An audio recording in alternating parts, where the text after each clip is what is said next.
Welcome to the game of the year in the MAC so far, featuring Bowling Green's Falcon Fast Attack, led by quarterback Matt Johnson, against Western Michigan's Row the Boat balanced approach of powerhouse running and great receiving. You want Maction? We got Maction right now. Welcome to ESPN College Football Primetime, presented by Jimmy John's. And welcome to Waldo Stadium in Kalamazoo at Western Michigan University for a first-place battle between the Bowling Green Falcons, first in the MAC East, and Western Michigan entering the field now behind P.J. Fleck, 5-0 in the MAC West. Maybe a preview of the MAC Championship game in Detroit. Hello again, everyone, along with Paul Carcaterra and Desmond Howard. I'm Dave Lamont, and Des, when we talk about Bowling Green, you have to talk about Falcon Fast and quarterback Matt Johnson. Yeah, Matt Johnson's the leader of the offense. I mean, this kid is #1 in FBS in passing yards a game at 410. That's incredible. Completing 70% of his passes, 33 touchdowns, only 3 INTs, and that's his main target right there, Roger Lewis.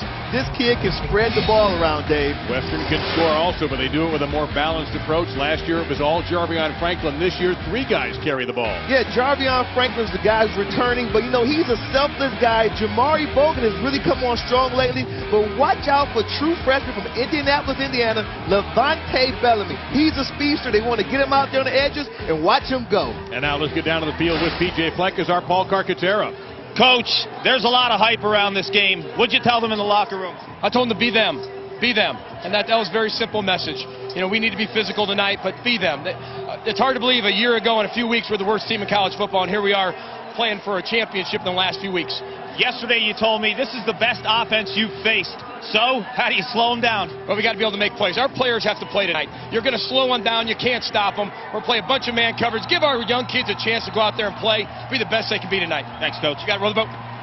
All right, and that is the mantra around this city and around this football program for sure. And Western Michigan will kick it off. They'll be in the home whites tonight. You don't usually see that with the brown uniforms, and they've got special helmets on this Veterans Day. And Bowling Green wearing what would normally be a home uniform for them. They're in the orange with the brown trim, and we're ready to go. And we will have points, barring something really unusual. Yeah, both of these teams can put some points on the board. You have Bowling Green, #1 in the conference, averaging 46 points a game. And Western Michigan, man, can these guys score. But they have a different approach because Bowling Green likes to go at warp speed. Western, they like to take their time, run the ball, possess the ball. They want to win the game, the clock time of possession in this game too, because they want to keep Bowling Green's offense off the field. So that's key for them to make sure they win the time of possession tonight. Western Michigan has outstanding special teams. Their kick coverage, you never know what they're going to get. Kick, punt, returns, doesn't matter. They have a very inventive way in special teams. You've got Scott Miller and Hervé Kobe back deep. And we're underway. This will be Miller at the 2. And he will be knocked down at around the 22-yard line. So here will come Matt Johnson, the redshirt senior from Harrisburg, Pennsylvania. #1 in the NCAA in passing yards. 7 games over 400 yards. 19 touchdowns and 1 interception in his last 4 games. And 33 touchdowns and 3 interceptions on the year. He's a really smart quarterback. He takes care of the ball, very efficient. And, you know, he's not as athletic as you would think, but he moves around the pocket very well, avoiding sacks. He was a pleasure to watch a week ago. I can't wait to see him against this Broncos defense tonight. Travis Green, #8, is a tailback. He had 3 touchdowns against Ohio and a comfortable win for the Falcons in action a week ago in Bowling Green. Johnson's going to fire a slant pattern that is broken up. Incomplete. 2nd down and 10 coming up. And on the coverage, Darius Phillips. Looks like they want to go to their quick game right out the gate. You know, try to go up tempo, see if they can hit a couple easy passes out right from the jump, and then probably go to their running game. Last week, they ran the ball more in the first quarter than I anticipated. They're going to put it on the ground here with Green. He'll go up the middle, breaking a couple of tackles and still breaking tackles, and he will drag Western defenders out to the 36-yard line. That'll be a 15-yard pickup for Green, who ran for 100 yards last week, 106. Asante Brown finally got him down. And Green had 3 touchdowns against the Bobcats last week, too. You can see his leg drive. Kid out of Carroll City, Florida. He'll get it again, and up the middle, Western not getting that first level covered very well, and he'll be down to the 41 following a 5-yard pickup. And Asante Brown again from Muskegon, Michigan, in there on the stop. He's running behind a veteran offensive line, too. Combined career 165 starts for that offensive line, and they're taking control of the trenches so far in this game. They like to go deep every 4 plays, and this was the 4th play. And they miss it, trying to get it to to Garrick Dieter, number 4, and it'll be 3rd down and 5. Dieter had some big touchdown catches a week ago against Ohio. They will spread the ball around. They like to go to Lewis or Dieter deep. There's that Baylor look. Need the block from the receiver. They get it. And out of bounds with a 1st down goes Bowling Green. The reception made that time by Ronnie Moore, and into Bronco territory you go. Ronnie Moore is a guy that likes to normally play in the slot, but they'll use him in the bubble screen too. That's just an easy pitch and catch for Johnson and Moore. And almost the exact same play with Dieter. And one thing we learned last week, Desmond, about Bowling Green, if it works once, they'll run it again right away. Yeah, Sean Lewis, offensive coordinator, told us, listen, we'll run a play until a defense makes a correction. They'll run it 3, 4, 5 times in a row. 2nd down and about a yard to go. Different formation, though, this time. Fake to Green, looking deep. Several locations available, and he'll throw it away. Well, why not? You've got 3rd and 1 coming up. Dieter was the intended target. Yeah, Johnson looked to his right first, but he didn't like what he saw. He came back to the 3-receiver side. Great coverage down the field by the Broncos. The Broncos, they have a pretty talented secondary. This is going to be a good challenge. The Broncos secondary versus Bowling Green's wideout. Green pops through that first level again, and he will twist his way to the 35-yard line before Ronald Zamort, a senior from Delray Beach, brings him down. Another Falcon 1st down. That's one of the stick boys, and watch this move at the top. When he gets through the hole, he's going to shake and bake this linebacker and leave him right there in his tracks. Green has excellent stop-and-go abilities. Lewis on his bat is tipped. The pass was tipped at the line of scrimmage.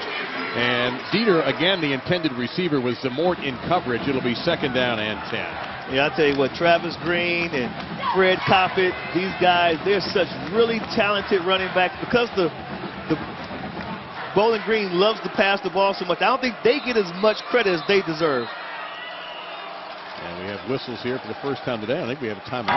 Charge timeout. Western Michigan. They're first. It will run 30 seconds. Greg Sujak is the referee today, and so he will take a break. We'll find out if he's going to need to call the cheerleaders and band out, as what happened in the game last night. At Mount P when you had Toledo and Central Michigan. They were making too much noise. You can't have that at a football game. Are you kidding me? It's one thing to call targeting, which has been controversial, but it's another thing to call the band and the cheerleaders for targeting with their noise.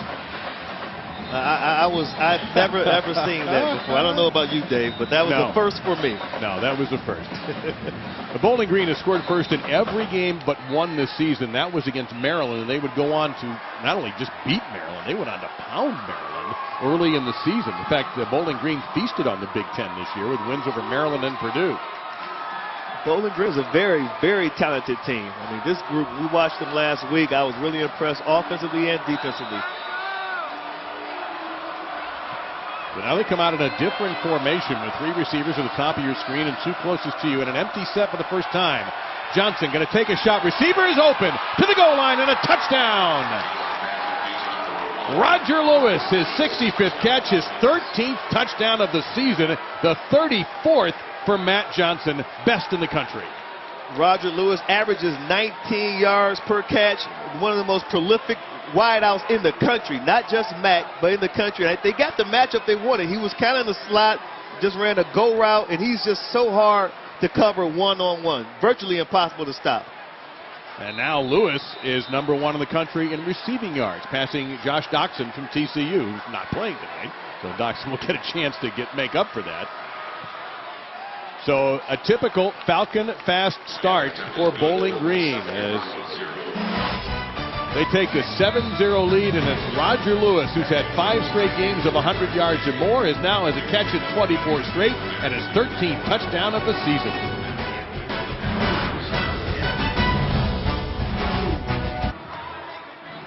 Ten plays, 79 yards, and a $147 typical Des Falcon fast offense. They start really fast, and they mixed it up, the pass with the run. But Roger Lewis, he's such a fantastic wideout. They put him in the slot, and they had a linebacker over him, Caleb Bailey.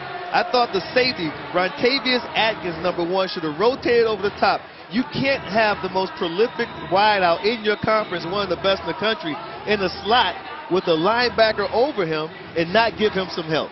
That's what you call a formation touchdown. Really well-designed play by Bowling Green, their offensive coordinator, Sean Lewis. And that's what they've been doing all season long. This is how they do things. This is why they've won as many as they have won this year. It's why they're undefeated in MAC play. But now from the goal line, here's the very dangerous Darius Phillips, #14. Breaking a tackle here, but Bowling Green's on him, and he'll get pushed out of bounds at around the 22-yard line. So we'll get our first look at Zach Terrell and the Western offense. We show you a look at the MAC standings and why this game is so highly anticipated among MAC fans. Bowling Green 5-0 in the conference. Western 5-0 in the conference. Toledo, a winner last night over Central Michigan.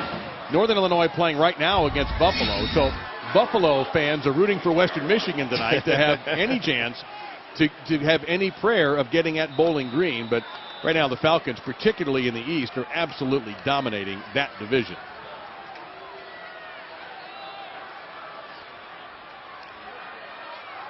And Terrell will start. Quick throw here. And by the way, Western has nice receivers too. Corey Davis is an outstanding one for the Broncos. He'll get out to the 41-yard line. An 18-yard gain and a first down for the Broncos.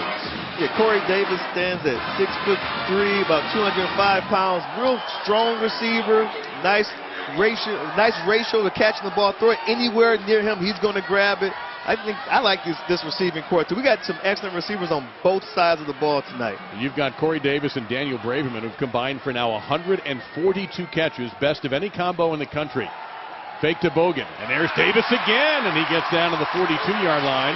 We've got probably 3 or 4 Biletnikoff Award candidates in one game, and Stevens on the stop. We're seeing a little one-on-one coverage out there from defensive coordinator Brian Ward. He's leaving these guys out there on an island. They normally play a too-high defense, but now they're rotating the safety down with one safety in the middle, and these guys, the cornerbacks, are on the island one-on-one with the wideouts. And so far, the Broncos are taking advantage of that. In the backfield, Jamari Bogan, #32, is the running back next to Terrell.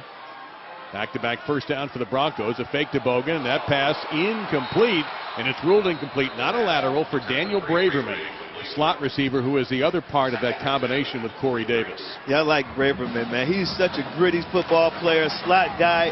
Really great vision with the ball in his hands as a runner. Good speed, deceptive quickness. I really watch #9. He's a playmaker. Number 8. He's a playmaker. I like being around him yesterday. Just a ball of energy. He is caffeinated. He is really caffeinated. Question. I don't know if he is an energy drink guy or he's just that way all the time. But he is very fast too in that slot position. Another fake to Bogan. Time for Terrell to throw. It's Davis again to the 30-yard line. Now you had a comparison with a pro receiver to Corey Davis, and I'm going to give you another one. Who's yours? Herman Moore. I played with Herman with the Detroit Lions, and he wears that 84, so he kind of reminds me of Herman Moore. I'm seeing a little Reggie Wayne there. That's a good one, too. That's a real good one. I mean, in other words, we both like Corey Davis a lot. If we're comparing him to Herman Moore and Reggie Wayne, he certainly has a chance to play at the next level, and he is a junior. When I saw Reggie Wayne in college, I thought he was the most polished college receiver I had seen. No, I like Reggie a lot. Now the first handoff of the game, onto the ground go the Broncos to the very short game, maybe a yard. Trenton Green, the fine linebacker, in there on the stop, and it's Jamari Bogan, part of this three-headed, I guess you could call it, Bronco attack they use here, with Jarvion Franklin spending more time now on the bench than last year when he was the offensive player of the year in the MAC. Yeah, freshman player of the year too. I think that, but they talked about his attitude and he's okay with it. They want to give other running backs some carries so they can keep him fresh, and he's been really positive about it so far. Mike Hart talks about his attitude, how he helps the younger running back. So it's been a win-win situation so far for him. And Bogan gets the carry, smacked down to the 26-yard line. That's a 2-yard pickup. Paul? Well, yesterday, Dave, when we met with T.J. Fleck, he said to everyone on his team, it's my job to out-recruit you. It's up to you to hold on to your job. Back-to-back top recruiting classes in the MAC, so they're bringing in a ton of talent here. Yeah, they've done an amazing job, and he wasn't kidding when they were called the worst team in college football a couple of seasons ago. In his first year here, Western Michigan won one game, and that's when an end zone pass in the last second went awry. They were lucky to win that one, yeah, right? So, and he'll be the first to tell you that.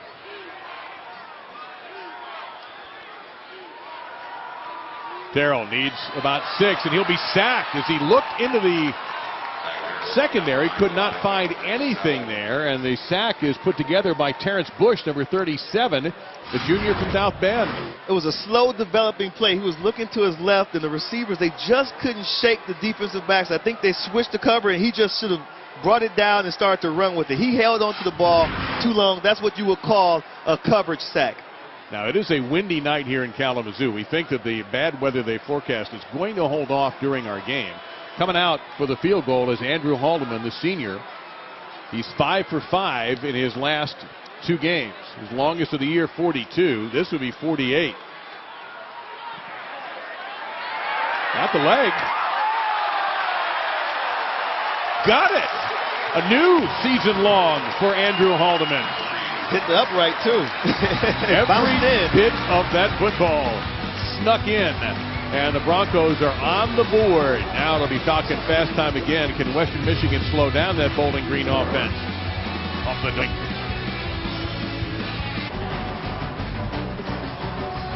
And the man who tossed that coin is Colonel Willie Barris, United States Marine Corps. He was a team captain here in Kalamazoo in 1988. And we will be hearing from him a little bit later on as we take a look at the Western Michigan sideline. And a familiar name in this state, the running backs coach at WMU. My man, Mike Hart. He was a great one at Michigan, and a little NFL time as well. Yeah, he has a trio of running backs. He has a lot of confidence here. I mean, those 3 guys, they're going to get a lot of carries tonight. You know, if they can keep it close. That's the key, though. Like you said earlier in the broadcast, Bowling Green, man, with that Falcon fast, they like to jump on you fast and force you to have to throw the ball because they're up on you 14 or 17 points like that. The Broncos did a good job, you know, 7-3, no panic. The defense can get a stop right here. This would be huge for the Broncos. The tackling for the Broncos on the opening drive was not the crispest. Not at all. And, you know, but Travis Green, Travis Green, running back for the Falcons, I mean, he's a very tough, hard runner, really good in between the tackles. Not very big. You saw him today on the elevator. Yeah, he's not. It was surprising. But, you know, that's the interesting thing about the MAC and the Sun Belt and the so-called smaller conferences. They don't get 5-star recruits. They get 2s and 3s, and they coach them up. And, exactly. they end up being very good football players, even better than when they were in high school. And these are kids who football means something to them, too. It means a lot to them.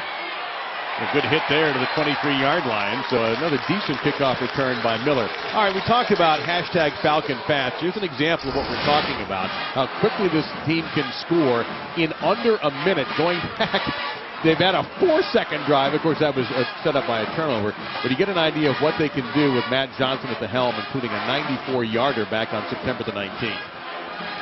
Those numbers are just ridiculous.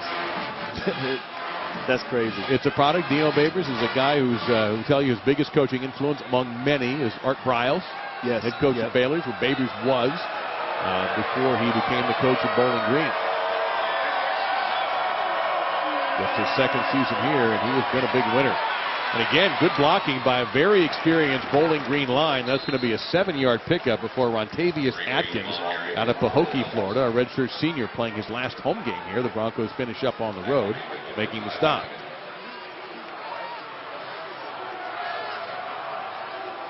This time a quick play action to Green, and Ryan Burbrink making a diving grab for a first down at the 36-yard line. One of another of you call the 40 club. Roger Lewis, Ryan Burbrink, Ronnie Moore, and Garrick Dieter all have 40 or more catches. Again, and Dieter jumping up, making the grab, but the defensive back shoving him out following an 8 or 9-yard gain. Zamort. And that was a dangerous throw, I thought.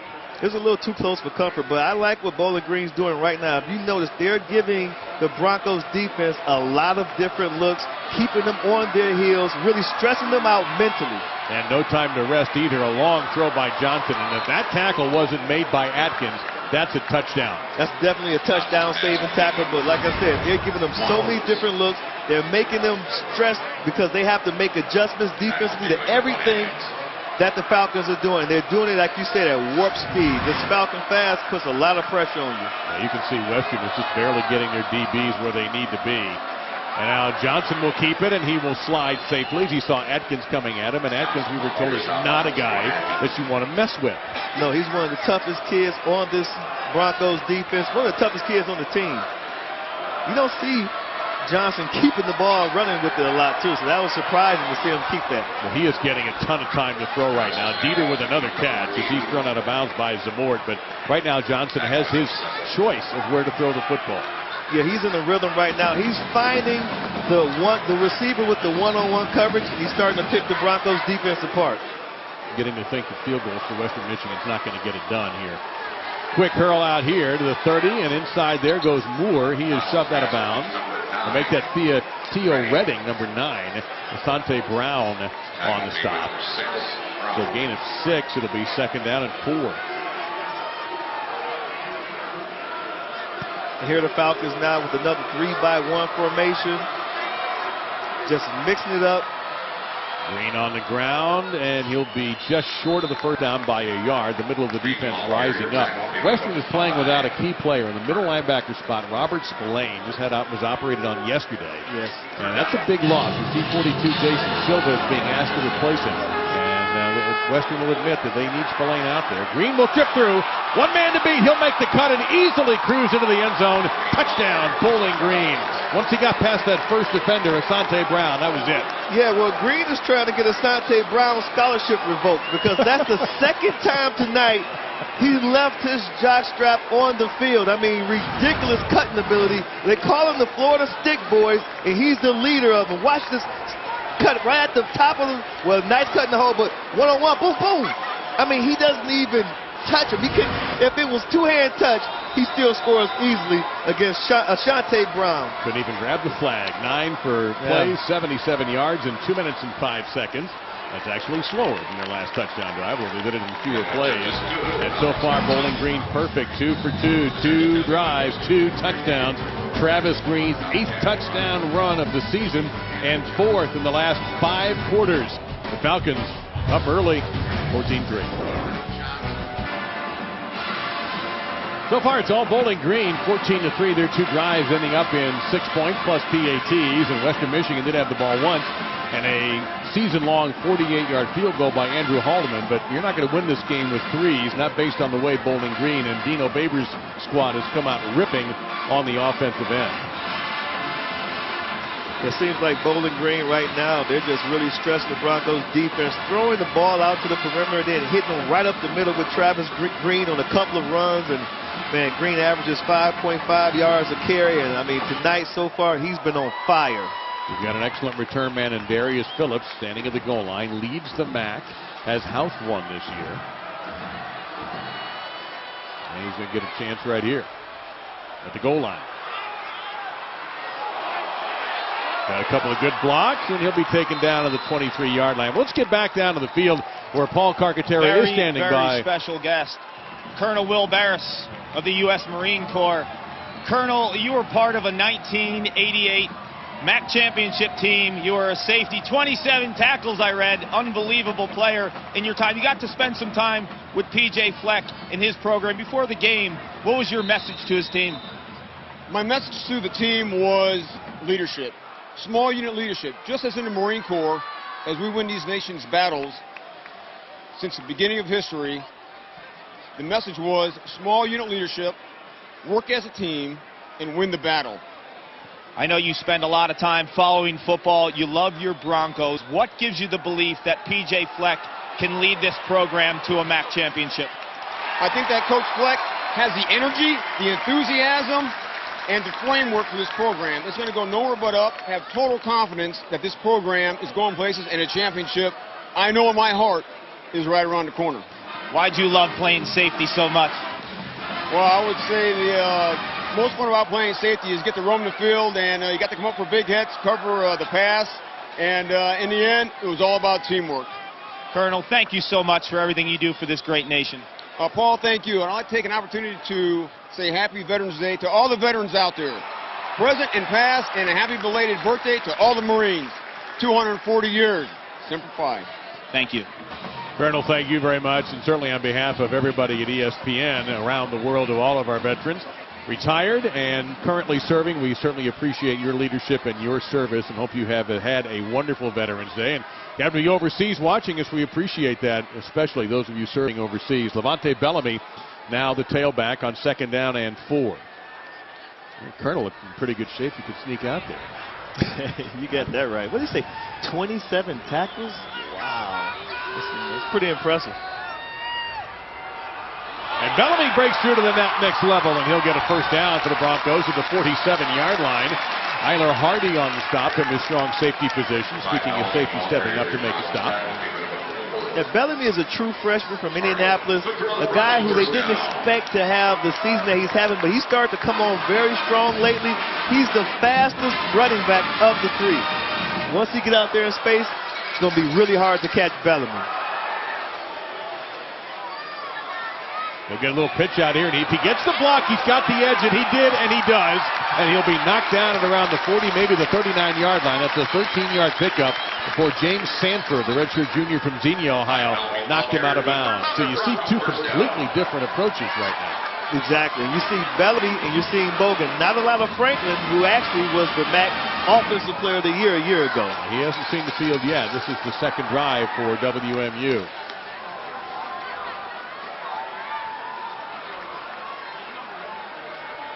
Quick pace, opening quarter. We're under 5.5 minutes to go. Bowling Green brings down a safety into the box. And he better get back as Terrell overthrows the receiver. It'll be 2nd down and 10. Corey Davis was the intended receiver that time. I noticed that Bowling Green's defensive coordinator, Brian Ward, is starting to rotate the safeties down a lot. He's really concerned with the running game of the Broncos. He's trying to get 8 in the box just so they can control that 3-headed monster that we talked about earlier in the broadcast. Number 32, Bogan, is back into the tailback spot for the Broncos. 2nd and 10.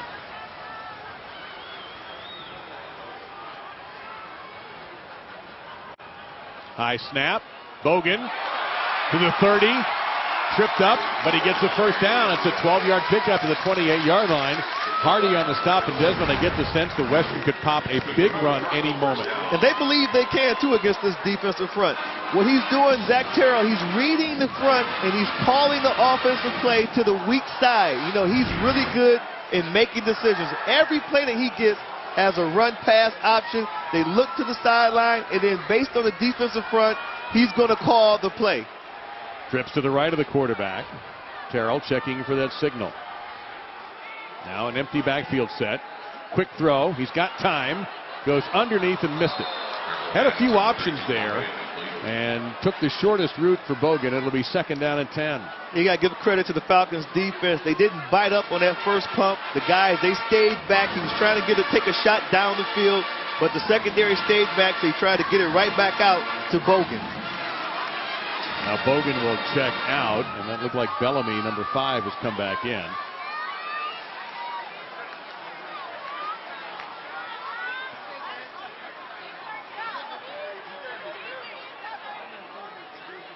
Terrell could be changing the play, but he better hurry. 3 to snap it.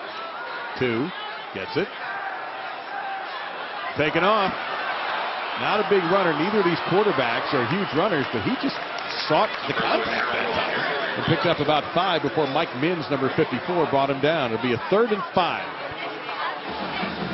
Yeah, Terrell is an average athlete, but he's very smart. And I believe he saw that same front the last series. He realized that this time I can actually run for some yards against this type of defensive front. Western Michigan's going to a 4th running back here. Fabian Johnson, number 3, has come in.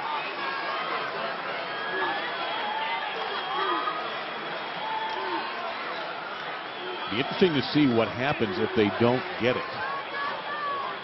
Blitz picked up. Middle of the field is wide open to the 10, down to the 5, and inside the 5 to the 4-yard line. I tell you what, watch number 3, Fabian Johnson, the tailback who just checked into the game. Watch how he picked up the blitz through the A-gap right there on Travis Green. Allows Terrell the chance to throw the ball. Huge play. by Johnson. Johnson had an excellent block on that play. Michael Henry with that catch, taking it inside the 5 down to about the 3.5-yard line. Western Michigan in their last 20 red zone trips, the 4 previous games, 16 touchdowns. Bogan, the tailback, on the eye. He'll get it, and he'll get stuffed as the Falcons defense slammed the screen door. No gain, 2nd and goal. Bernard Turner, who had a pick 6 last week for Bowling Green, in there on the stop. Yeah, a guy, Fabian Johnson, a guy we didn't anticipate seeing tonight, even though he's on the depth chart, came in there. I thought that was the block of the night so far. A huge block picking up that blitz. And he picked up Trenton Green, too, the alpha male on Bowling Green's defense. 11th play of the drive. They go back to the ground. Bogan dragging tacklers. Is he in? No signal yet. Waiting. Crowd thinks it's a TD. Western Michigan thinks it's a TD. The officials are not signaling touchdown. Are they saying that his knee was down? And I guess that's got to be the call. They're still talking about it, though. This is interesting. Paul, what do you got? I'm right on the goal line, Dave, and from my angle right here, it looks like... The ruling on the field is that the player was not down. It is a touchdown. Paul, did you have a goal line look at that? I did. It was the absolute right call. From my angle, I was literally on the goal line. The defensive player, when he was tackling, the knee of the runner actually, when it looked like into his midsection, never touched the ground with his knee. That's a great call. And that's a great angle right there, too. Nothing from the replay booth yet, and we've got the signal from the replay booth. It's a touchdown. So Western Michigan absolutely had to have a 6-pointer. They go 11 plays, 78 yards in 4 minutes and 29 seconds. It's on. We anticipated a high-scoring game with 2 excellent offenses, maybe the 2 best in the Mid-American Conference, and we're getting it with 2:55 to go, 14-10, Bowling Green.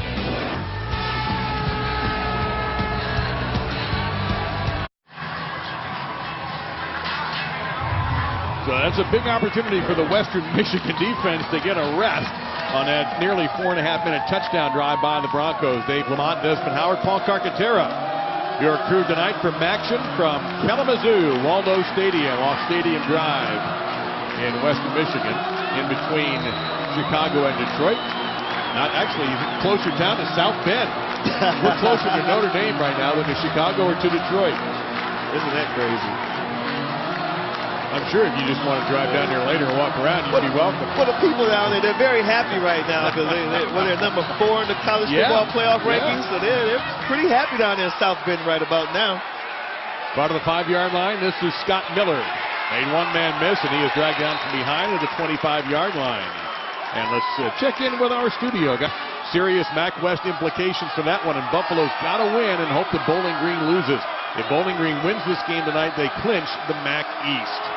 And if Western loses, we're going to have chaos in the Western Division in the MAC, which is kind of what we were hoping for in some ways. Exactly. Johnson, tunnel screen, and it's dropped. Man, I can't believe that by Ronnie Moore. That almost never happens. Yeah, that play may have been out the gate, too, had he caught it clean. And Ronnie Moore has sure hands. He's a sure-handed wideout, so you're right. You rarely ever see the ball on the ground that's thrown to number 5. And that looked like that was going to be a big hitter for the Falcons. So they're back up and trying it again.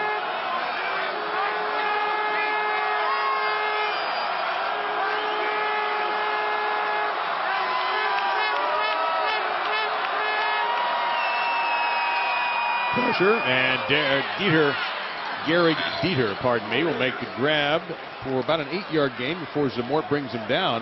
Dieter has been the main target so far for Matt Johnson.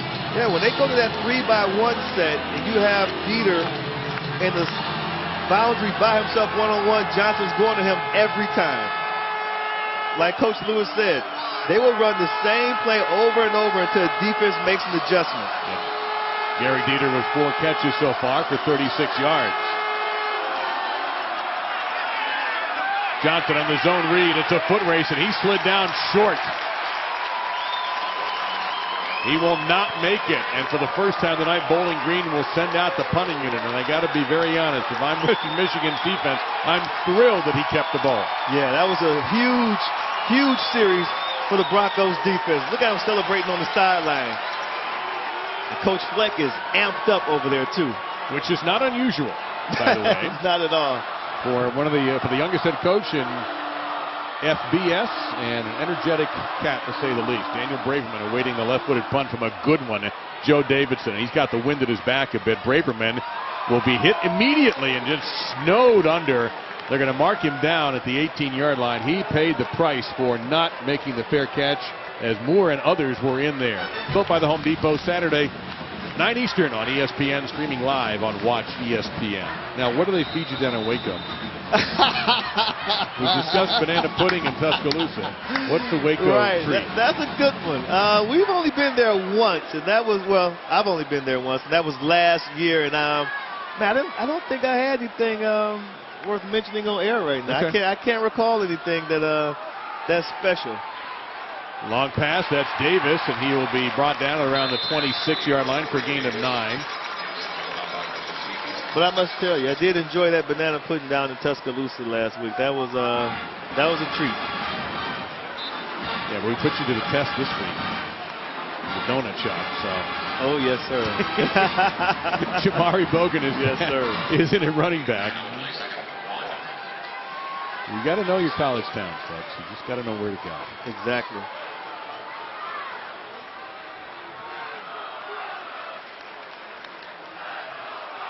See the tight end come over with a big block, and Bogan will burst right through. Donnie Ernsberger, number 85, the tight end, with a devastating lead block, and Stanford makes the stop on a first down for the Broncos. No, you're right about that. And Ernsberger will lead you to the ball. That's what he's in there for. I mean, he's the guy who's just going to hammer a tackle or end. He's going to try to crush you with his block, and they love to run right behind number 85. Keep an eye on number 85. He's going to have some pancake blocks tonight before it's all over. He's only had 2 catches all year. I think he would prefer to knock somebody over. Exactly. He leads the way again. They go right behind him again. And a solid 7-yard pickup for Levante Bellamy. And we were warned about Ernsberger. Yes, we were. I mean, listen, know your role, stay in your lane, and that's what Ernsberger does. Like you said, 2 catches, that's not what he's about. He's in there to try to get physical with anybody who's going to try to make a tackle on one of his running backs. And that sprint will tell you that is the end of the quarter. Everybody for Western Michigan takes off trying to catch up with the head coach. Good luck with that, by the way. We got a great one going here in Kalamazoo. Bowling Green leads after 1, 14-10. Second quarter about to begin. We welcome you back to ESPN College Football Primetime, presented by Jimmy John's. The president of Western Michigan University, Dr. Dunn, honoring the military here in Kalamazoo. And you all are not going to believe this, but across the street, I can actually see a Jimmy John's. So yes, they really are presenting the game tonight. Second quarter with Desmond Howard and Paul Carcaterra. I'm Dave Lamont.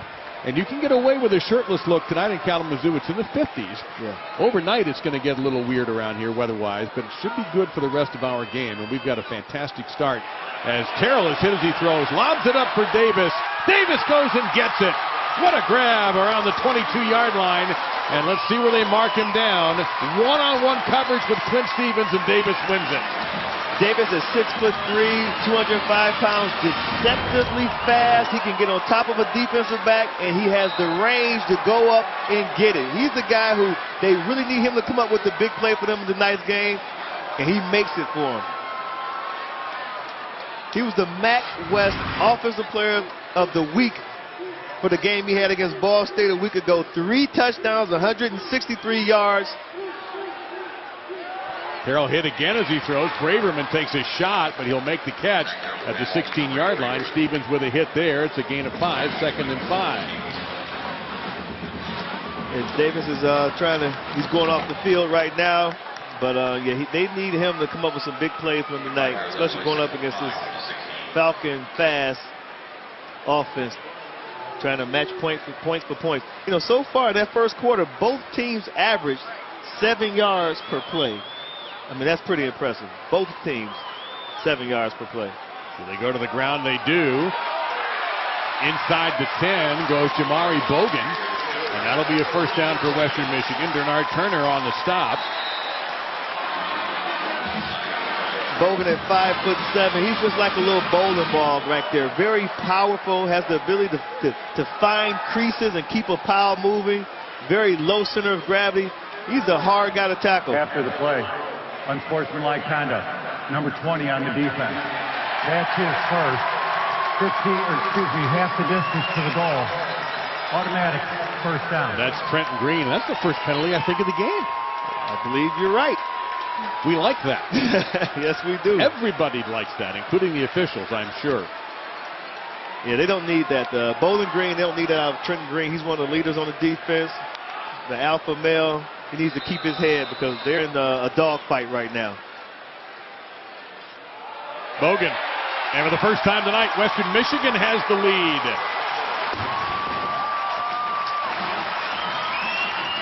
The rushing attack we talked about at the beginning of the broadcast, Bogan, Franklin, Bellamy, I mean, they are going to just come at you with these running backs nonstop. And they're going to force Brian Ward, the coordinator, to really put 8 in the box. He may have to put 9 in the box the way they're running the ball tonight. Jamari Bogan coming into the night had 9 touchdowns in his last 4 games, 6 in the last 2. And he's just a redshirt freshman out of what is becoming a rapidly growing area for college coaches to visit, New Jersey. A lot of talent, a lot of football talent in New Jersey. 7 plays, 83 yards in 2 minutes and 41 seconds. So the tide turning a little bit. The stop by Western Michigan's defense leads to a Broncos touchdown early in the second quarter. The redshirt freshman Jamari Bogan strolling in. 6 out on hand. College football primetime here at Waldo Stadium. Western Michigan taking the lead 17-14. And time of possession isn't as important as it used to be, but it's important to P.J. Fleck, and so far he's got it. Yeah, and P.J. Fleck would take that any day of the week, especially going up against a high-powered offense like what Bowling Green has. Really 2 teams with the same exact goal, but trying to go about it in exactly different ways. And Western has led in time of possession all the time this season, every game, over 33 minutes on average. They'll take a knee here with Bowling Green and take the football to the 25-yard line. A little pushing and shoving off the kickoff, but no flags thrown there. So Bowling Green will take over following the touchback. Clemson-Syracuse, a game that I'll get to do Saturday from the Dome. So that will be interesting to see if Clemson, how they handle all these highs emotionally and now have to go to a tough place to play. Yeah, you get a chance to spend some time with my buddy, Dabo. Oh, wait till I see him. I know, I'll tell you in a moment. Johnson under some pressure. Guns has it long to the 30-yard line. Incomplete. A diving effort made there by Moore, but he just couldn't hang on. He sold out for it, but it's 2nd down and 10. I tell you what, Johnson did a great job waiting for Moore to clear, and that's Moore's 2nd drop tonight. Now, I don't know, it looks like he's maybe a little banged up. He's going to the sideline, but Johnson did a really good job of stepping up into the pocket and delivering a catchable ball. I'm going to do the Dabo dance. I'm not going to do yours or his. Well, my guess would be you would be doing his. Johnson with all sorts of time. One more deep shot coming open, and he missed him at the 35-yard line. Another receiver, that time Ryan Burbrink got open. Paul Carcaterra, what do you see down there? Dave, you see a lot of this one-on-one coverage. The reason why in the Western Michigan defensive back huddle, the constant theme, nowhere number 1 Roger Lewis is at all times.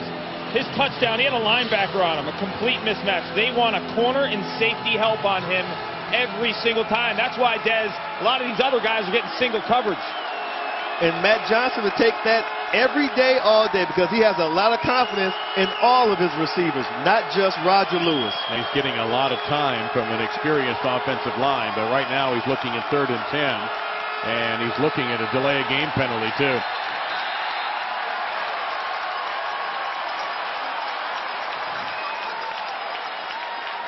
Delay of game.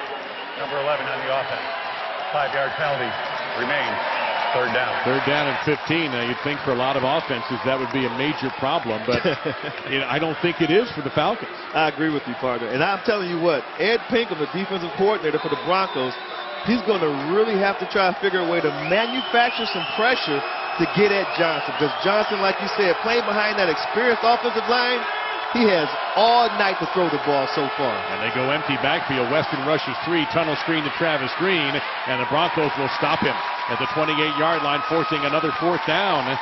Cleveland Smith, nose tackle, or 3 technique as they call him here, on the stop. And the whole sideline is just so energetic, so happy, because they know when they can stop this Falcons offense, they give their offense a chance to really do some damage. Now again, you got an excellent punter. NFL teams are looking at this guy, Joe Davidson, redshirt sophomore from Findlay, Ohio. Booted a 71-yarder earlier this year, lefty, and he racks another one high. Braverman lets it get onto the ground. Why do I get the sense that Braverman's got some Chad Beebe in him, or Don Beebe in him? Yeah, that's a great call. Because I don't see a lot of fair catches coming out of this guy, but it's a great punt from Davidson, and we will step aside. 12:41 on a Action Wednesday with Western Michigan leading.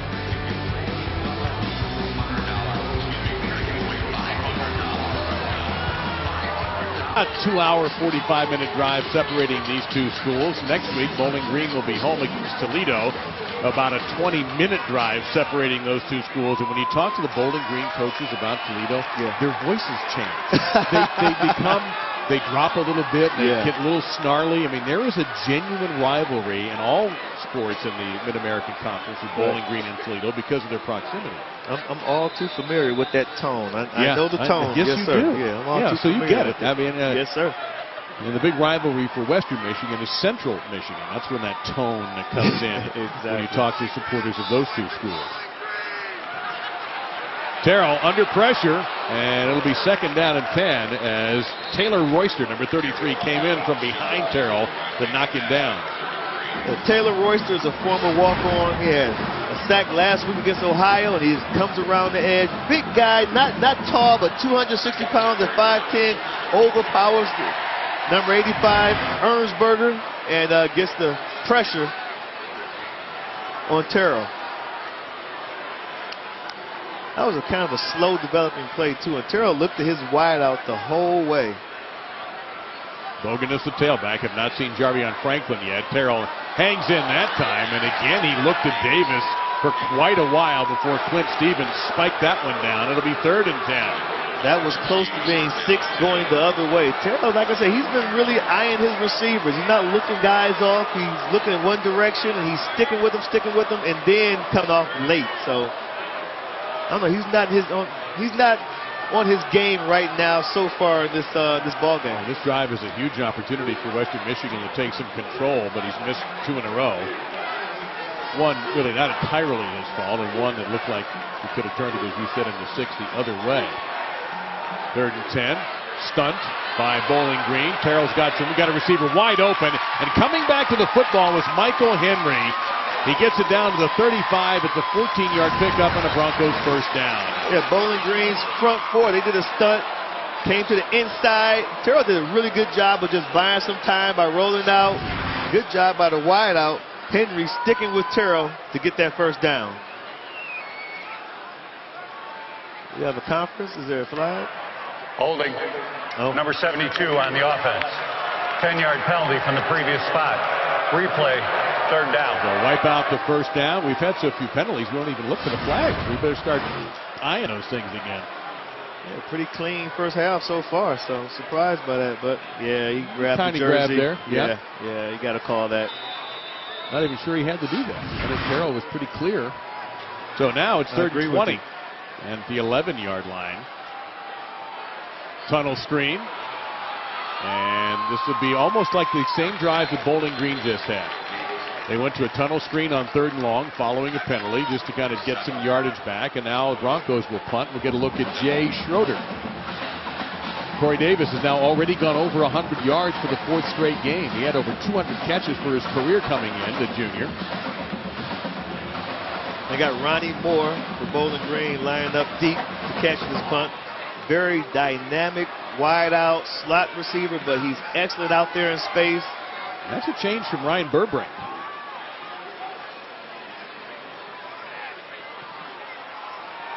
Good kick. Really good punt. Moore, 29, and tripped up at the 34-yard line, and flag comes in.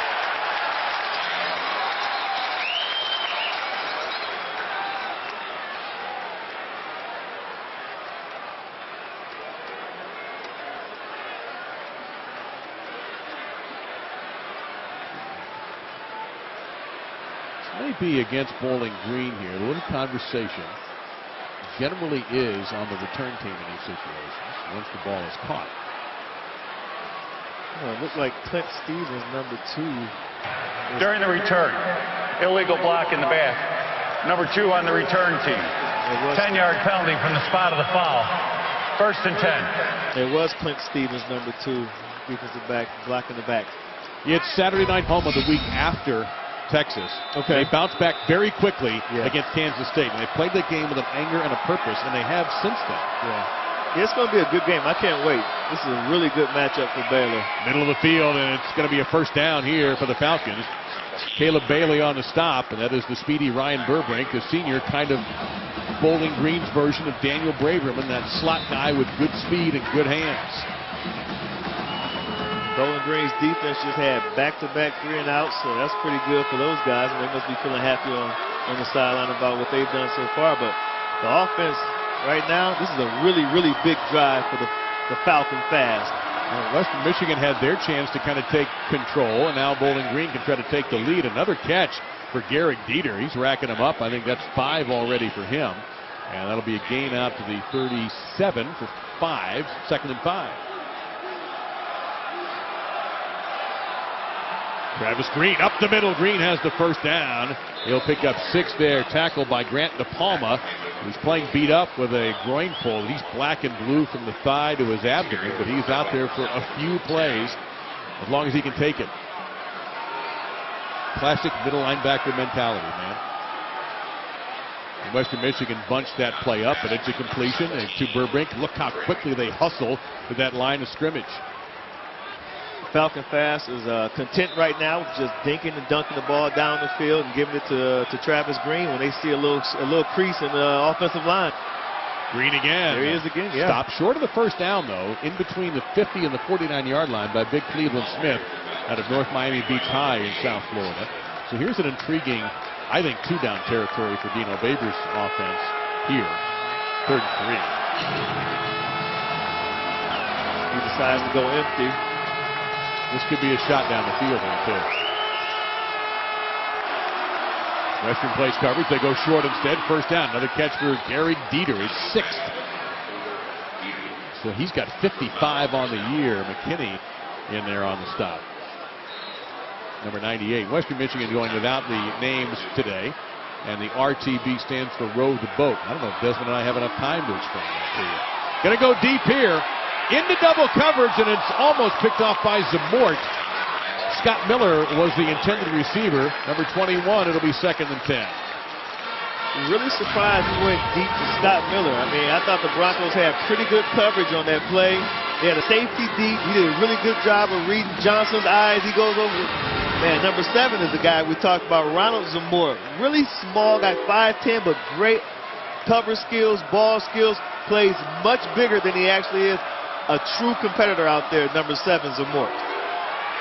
Johnson going to try one more time. He's got Moore open. He comes back to make the grab. It's a touchdown for Bowling Green. Moore got clear of the defender by about 4 yards, and the Falcons have retaken the lead. And Darius Phillips, number 14, he looked back as if he expected to have help over the top, and he didn't have the help, so looks like it may have been a blown coverage by the Broncos secondary. Let me correct you. That's number 9, Teo Redding, who got past the receiver, not number 5. Either way, it's a Bowling Green touchdown for Redding. That is touchdown number 3 on the year. He is a redshirt sophomore from Warren, Michigan. We expected to go back and forth. We're going back and forth. Another lead change in this one. And on the long bomb to Teo Redding in 1 minute and 48 seconds, Bowling Green goes 8 plays, 80 yards. Take back the lead.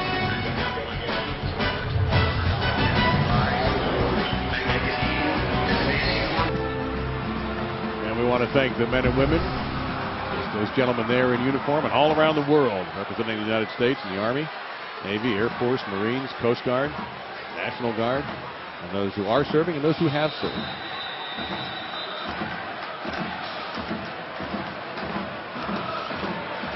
(21-17), Bowling Green over Western Michigan. 9:41 to go. And we could be in for one of those classic Mid-American Conference games that made Maction a midweek sensation for football fans. It looks that way. It really does. Looks like one of those games that's going to come down to who will have the ball late in the fourth quarter last. Better pick up that football. Braverman couldn't handle the funky-looking kickoff, and Western Michigan is going to somehow get terrible field position out of this. I was going to say good field position, but that was a loss of 7 on the kick return. Well, we heard Tom Brady talk about veterans saying, I know it's significant for you too. Yes, it is. My brother, Master Sergeant Jonathan Jones, spent 25 years in the Air Force. He's retired now, but that's my oldest brother, and man, it's just always great to see him and have one of your family members who you grew up with serve in the military. You know, it's always special. So, man, happy Veterans Day to my brother, Jonathan. He protected the country like he used to protect his brothers. It was 4 of us, and he was the oldest. And I'll tell you what, you didn't want to see Jonathan coming up there if you did something with one of his brothers. I tell you that. Might have been easier to protect. The fumble comes out at the 12-yard line. Western appears to have gotten the ball back. It was going to say it's probably easier to protect the country than to protect the brothers. Yes, sir. No gain on the play, and the fumble by Levante Bellamy. And Levante Bellamy, the true freshman, a guy who Mike Hart, the running backs coach, got a lot of confidence in, but the ball was hit right when he was trying to make a cut. Good thing they fell on that and got the ball back. These guys, neither team turns the ball over a lot, you know. Zach Colvin coming out of the game. The trainers ran on for a moment. I don't know whether Colvin just lost his helmet and must come out for a play. Either way, trainers came out, he's got to come out. Helmet comes off, he's got to come out. Bogan is back into the tailback now on 2nd down and 10. So there's definite mystery here as to where Jarvion Franklin is because he hasn't been seen in the Western backfield. Bogan puts his foot on the ground, makes a cut, but Bowling Green is right there for stop after 3. Let's get back down to the field, and Paul. Dave, Bowling Green defensive coordinator Brian Ward thinks Zach Terrell is a fantastic quarterback, but the one thing he thinks he might hold on to the ball a little too long, and he knows who he wants to go to in terms of just zeroing in on a receiver. As a result, you're seeing a lot of disguises down here and different looks by this Bowling Green defense. Yeah, Paul is right. They're really mixing up the coverages. I mean, for a team whose base coverage is a Tampa 2, normally just put the corners on an island back there. I mean, put them up top hard, make them try to redirect their wideouts. These guys are mixing up the coverages pretty well tonight, dropping the safeties down, a lot of one-on-one coverages out there by the corners. Austin Valdez makes the stop on number 9, Kendrick Roberts, who appears to be a little short of the first down. He came back to the ball. He may not have been aware where the first down marker was, and they are short. The Broncos will be punting again. And I think one reason they're mixing up the coverages is because they do want to drop a safety down because they really respect the Broncos' rushing attack. So Moore isn't out there returning the punt. This time it's Burbrink again. So maybe Ronnie Moore got a little nicked up in that last series. Michigan. Well, the Broncos It will be a 30-second timeout. A little surprising there. 8 is probably good for them right now because they still have some big games ahead of them. I thought the TCU win was huge. I thought they would beat TCU because people are just not really respecting the Cowboys. You know, they have a dual threat. They play 2 different quarterbacks. Their defense, I think, is fantastic.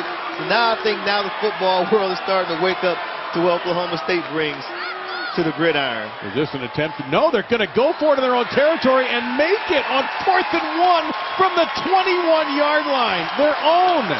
And Bogan got 2. Wow. What a call. What a call by the Broncos. They're going for broke tonight. You know, they have a lot of confidence in Bogan. They know that he can move the pile. So if it's going to be a short yardage or a goal line situation, you're going to see number 32, Bogan. Key blocked by Okorafor, number 77. Shoots Okorafor, and he sealed it off. Over 75% success now for the Broncos on 4th down conversions. That is wild. They stay on the ground. That's Bellamy. He'll pick up 5 to the 29-yard line. Zach Colvin back into the game, the redshirt senior from Shorewood, Illinois. And you can see Brian Ward, he's still dropping the safety down in the box. They're going one high safety right now because they're really concerned with the Broncos rushing attack. Really surprised to see that Mike Hart put Bellamy back out there after he put the ball on the ground, but I guess since they did get it back, that probably saved them. There's two philosophies on that. One, you punish them for fumbling, or two, you put them back in there to regain their confidence. Yeah. Pressure here. There's a deep shot for Davis. Davis had dropped the ball at the 40-yard line. He could have had a touchdown, and instead he has nothing. Third down coming up. Corey Davis wishes he had that one back. I mean, that one was thrown as well as you can throw a deep ball. He has steps on the cornerback, Clint Stevens, and the last minute he let it go through his hands. That is shocking. Western Michigan, 1 of 4 on third down so far. They've had 127 straight pass attempts, by the way, Western Michigan, without an interception. And they've thrown 4 TDs. Excuse me, 14 TDs in that time. Flag down. And this is going to have to go against the Broncos. Delay of game. Offense, number 11. 5-yard penalty. Remains third down. Both quarterbacks hit with a delay of game penalty. So all of a sudden you go from maybe a touchdown, if not at least great penetration into Bowling Green territory. All of a sudden you're 3rd and 12. Yeah. 30 seconds, 40 seconds later.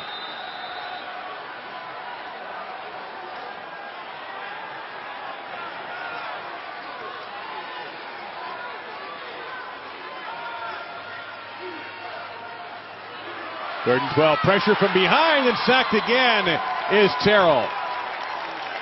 Brought down by Terrence Bush. And Western will punch. Yeah, Terrell was locked in on the receiver to his left. He kept watching. He stepped into the pocket a little bit, but it was a little too late there. He can't hold on to the ball that long. That's another coverage sack.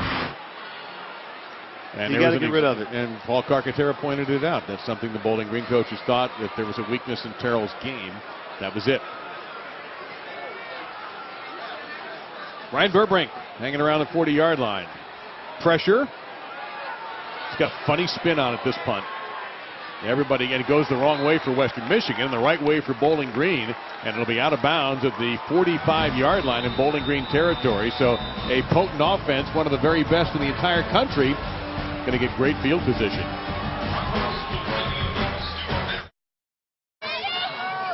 Maybe the best starting field position for either team. Yeah, it's about time the cheerleading staff started putting the jackets on with that breeze, but still no rain. That's holding off, and temperatures today hit 60 in the middle of November. We've had MAC games where we've been scraping snow off our rental cars in the middle of November. So being on this MAC tour, wearing shorts today, awesome. Fred Coppett is checking in a tailback for the first time, and he split out wide. Number 28 in the orange for Bowling Green. Underneath. And despite the immediate contact, Burbrink makes the catch and gets to the 49-yard line of the Broncos. Asante Brown makes the stop. If the Falcons win this game, they win the MAC East. And as I say, they Tom Amansky it back to back to back.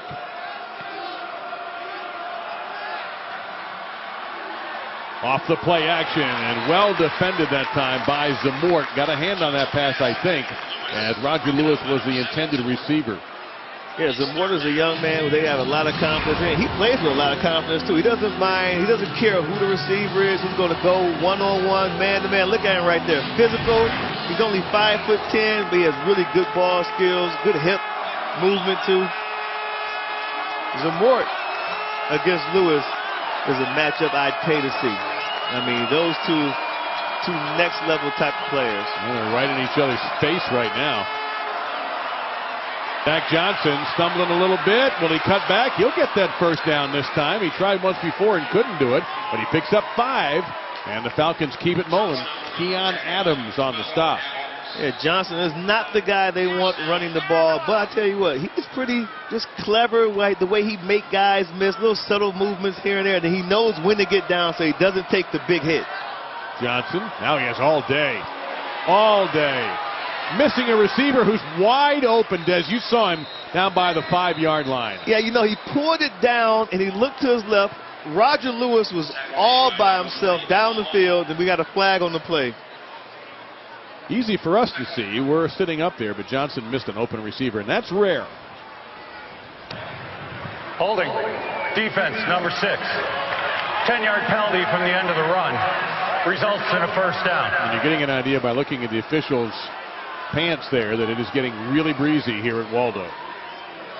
Asante Brown is he's having a rough first half so far. I mean, Travis Green put a couple of moves on him in the first quarter, and now, you know, he got a holding penalty.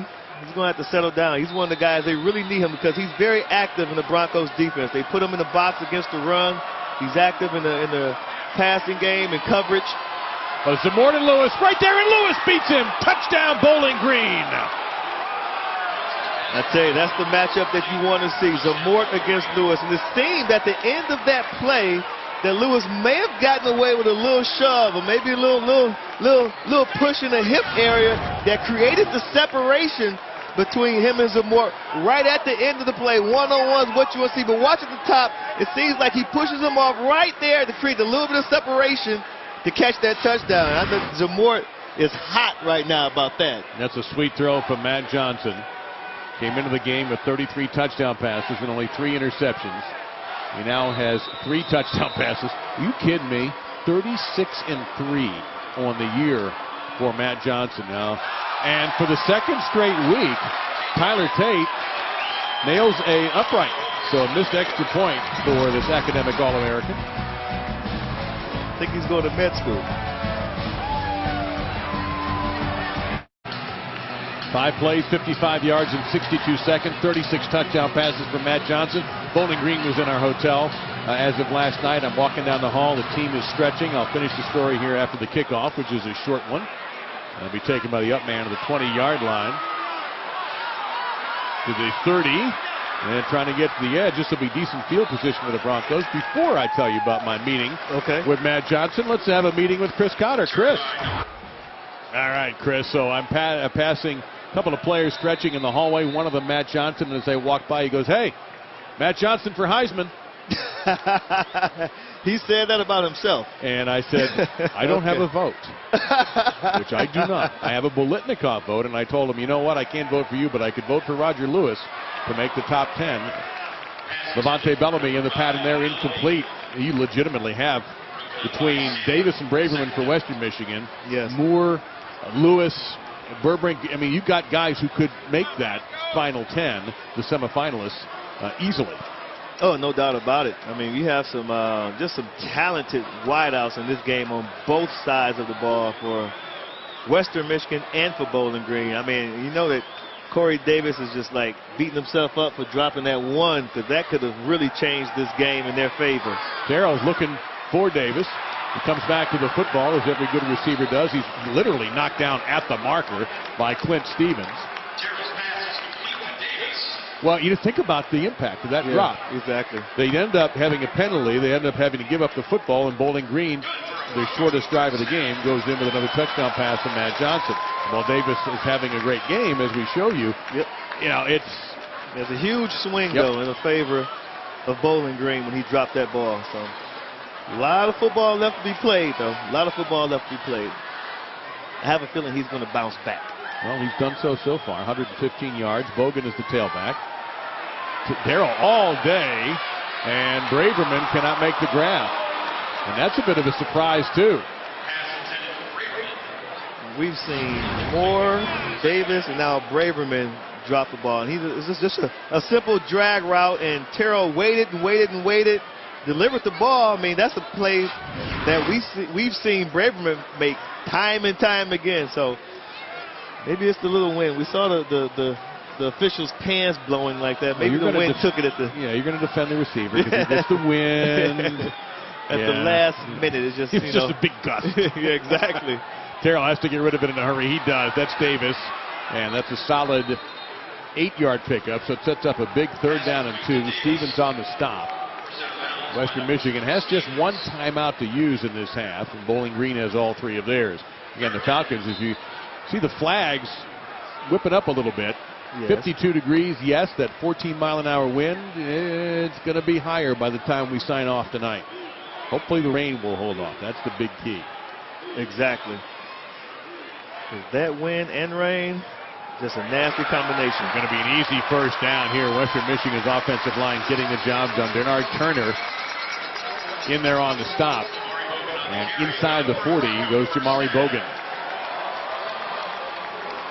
I tell you what, Jamari Bogan, because he's 5'7", does a really good job of just hiding behind those big linemen. And then by the time he pops out, it's like a little bowling ball just coming right at you because he's so low to the ground. Great center of gravity. Very hard to tackle. You see, guys aren't really tackling him. They're catching him. They really are. This is Bellamy. And he'll bounce off several. And what could have been no gain ends up being 4 very hard-earned yards by the freshman. Austin Valdez, Bowling Green's leading tackler, ends up finally bringing him down. And Bellamy is the guy who's the speedster of the 3 running backs, and he's bouncing off of tackles too. I tell you what, Bowling Green got to start tackling and not hitting, because he bounced off of probably at least 3 tackles, potential tackles, during that one run right there. Bellamy did.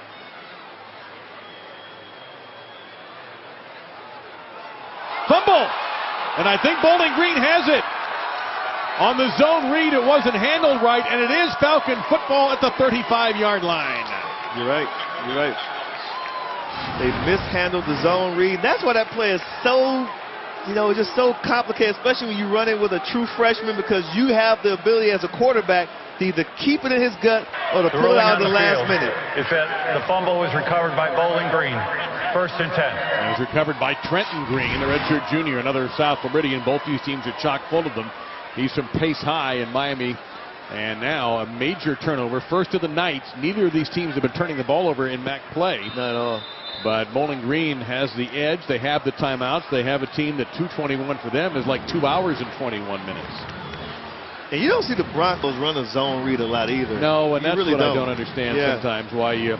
But again, you're trying to fool somebody, and then they ended up fooling themselves. Yep. Travis Green is the tailback. He'll stay in the block, and the pitch is out to Lewis, and Lewis will get out of bounds at around the 41-yard line. It's a nice gain of 7 there, and it'll be 2nd down and 3.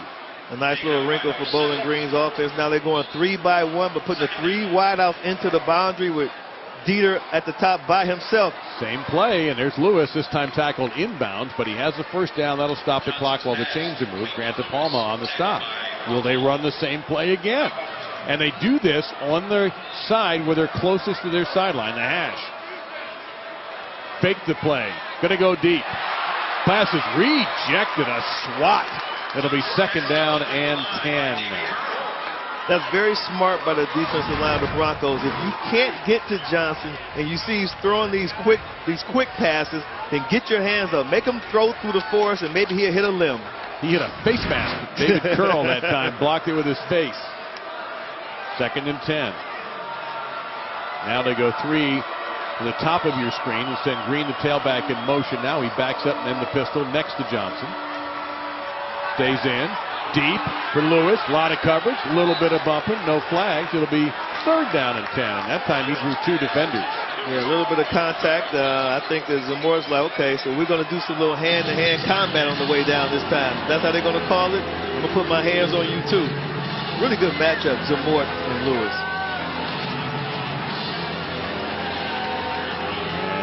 That appears to be Zamora's job for the night. Now he's going to switch off on him, it looks like. At the moment, there's nobody covering Lewis in the slot. They got to anticipate Green going in motion.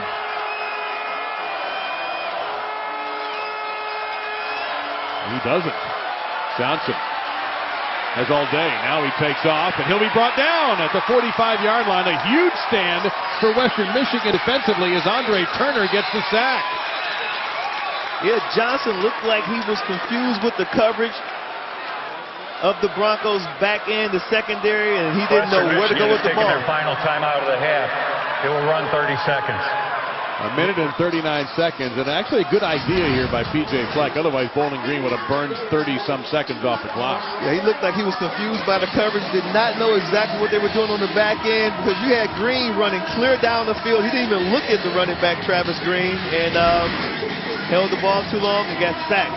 That's another coverage sack for the Broncos secondary. Those guys are doing a really a solid job back there on some big third down situations. The lesson of this first half is when you think something is going one team's way, it stops going their way. Yes. Both teams have had leads in this game. Bowling Green now with a 10-point lead. Western Michigan had a lead at one point and had an opportunity to build on it, and they couldn't. Right. And then Bowling Green had a big opportunity on that drive and could not do very much with it. They picked up just the one first down. So now Daniel Braverman will wait the punt around the 15-yard line.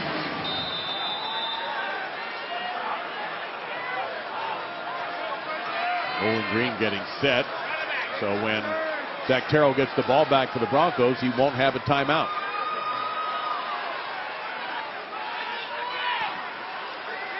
Wobbler. Braverman comes up. And I didn't see a fair catch signal, but the officials did. And that's all that matters at the 23-yard line. So we'll see what Western Michigan decides to do.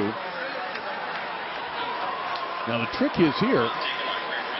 You think the Broncos got to go Falcon fast this time now? With a minute and a half left. But that can backfire against Bowling Green because Bowling Green's got all their timeouts. If you don't get, let's say, a good gain on your first play, they're going to start using timeouts, and they can go fast. That's true. So this is an interesting dilemma for P.J. Fleck and his offensive staff.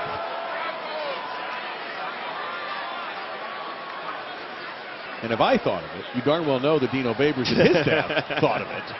So this is going to be a very interesting first play call on this drive. We've got the junior from Miami's Northwestern High School, Fabian Johnson, number 3 at the tailback position. Still no sighting of Jarvian Franklin, which is a mystery. Terrell. Receiver catches it and is driven out of bounds at the 26-yard line. Carrington Thompson making his 8th grab of the year. And that's a big break for Western Michigan in a way, but also for Bowling Green. It stops the clock. Right. What's the strategy going on here now? Yeah, this is seems like the Broncos are just, really not coming out of character. They're not really hurrying up, looking at the sideline for the plays. Tight coverage here by Bowling Green. Now they bring a blitz. Terrell under pressure, and he'll be dropped. And now I expect to see a timeout from Bowling Green. Zach Colvin got in there. Are they going to call one? Yep, they sure are. Yeah, Terrell has been just holding the ball a little too long, just locked in on one wide out. He was about to pull the trigger. Bowling Green, they're first. It will run 30 seconds. That's the 3rd sack of the night. Please set the game clock to 1:17. 1:17. Thank you. 22 sacks on the year for Dino Babers' defense, coordinated by Brian Ward, as we mentioned, his first year with the Falcons. So what's at stake here in the MAC? Plenty. In the Eastern Division, a victory for Bowling Green tonight here in Kalamazoo means they win the East. They'll be in the MAC championship in Ford Field on a Friday night.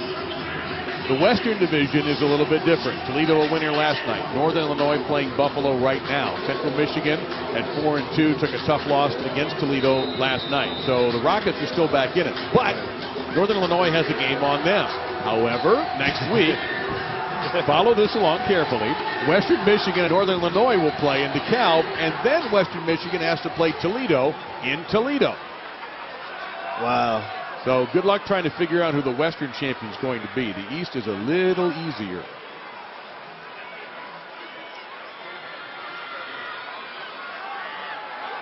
Terrell under pressure again, dumps it underneath, and it's dropped by Johnson. So you don't even need to use another timeout if you're Bowling Green. And boy, your defense comes up big.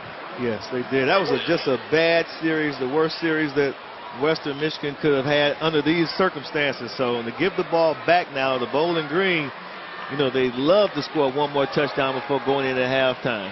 And the 27 points coming in barely over 10 minutes of possession time, too. So we know the Bowling Green can do this quickly. Burbrink at the 40. Flags everywhere. False start. Number 33 on the offense. 5-yard penalty remains. 4th down. I know P.J. Fleck likes to sprint at the end of quarters. He's really going to run in that locker room fast when this half ends, because he can't wait to get this half over with now. With 71 seconds remaining, and it's been all of a sudden a sloppy end here for Western Michigan to this Please half. reset the game clock to 1 minute 17 seconds. 1:17. Kind of reminds me of the game we did a week ago when Bowling Green played Ohio. And the game was kind of close for the first quarter and a half, but then it seemed as though it got away from Ohio Correction. late in the second quarter. The game clock is correct. Yeah, I thought 1:11 so. is the correct time in the game. Yeah, Thank you. they ran a play at 1:17, and it is correct now at 1:11. So we fixed that. Everybody's fixed it, but now you look at where Schroeder is standing, and he's at the 2.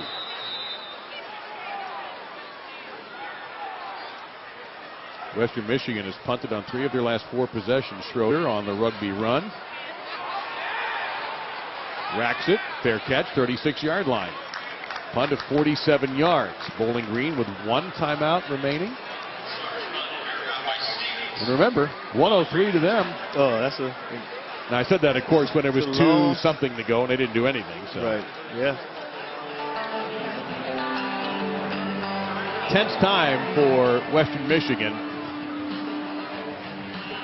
They've won 4 in a row in this series, but these teams do not play every year. The last meeting was in 2011. Western 5-0 on the MAC for the first time since 2000. The last time the Bowling Green would be 6-0 on the MAC, you got to go back 21 years. Wow.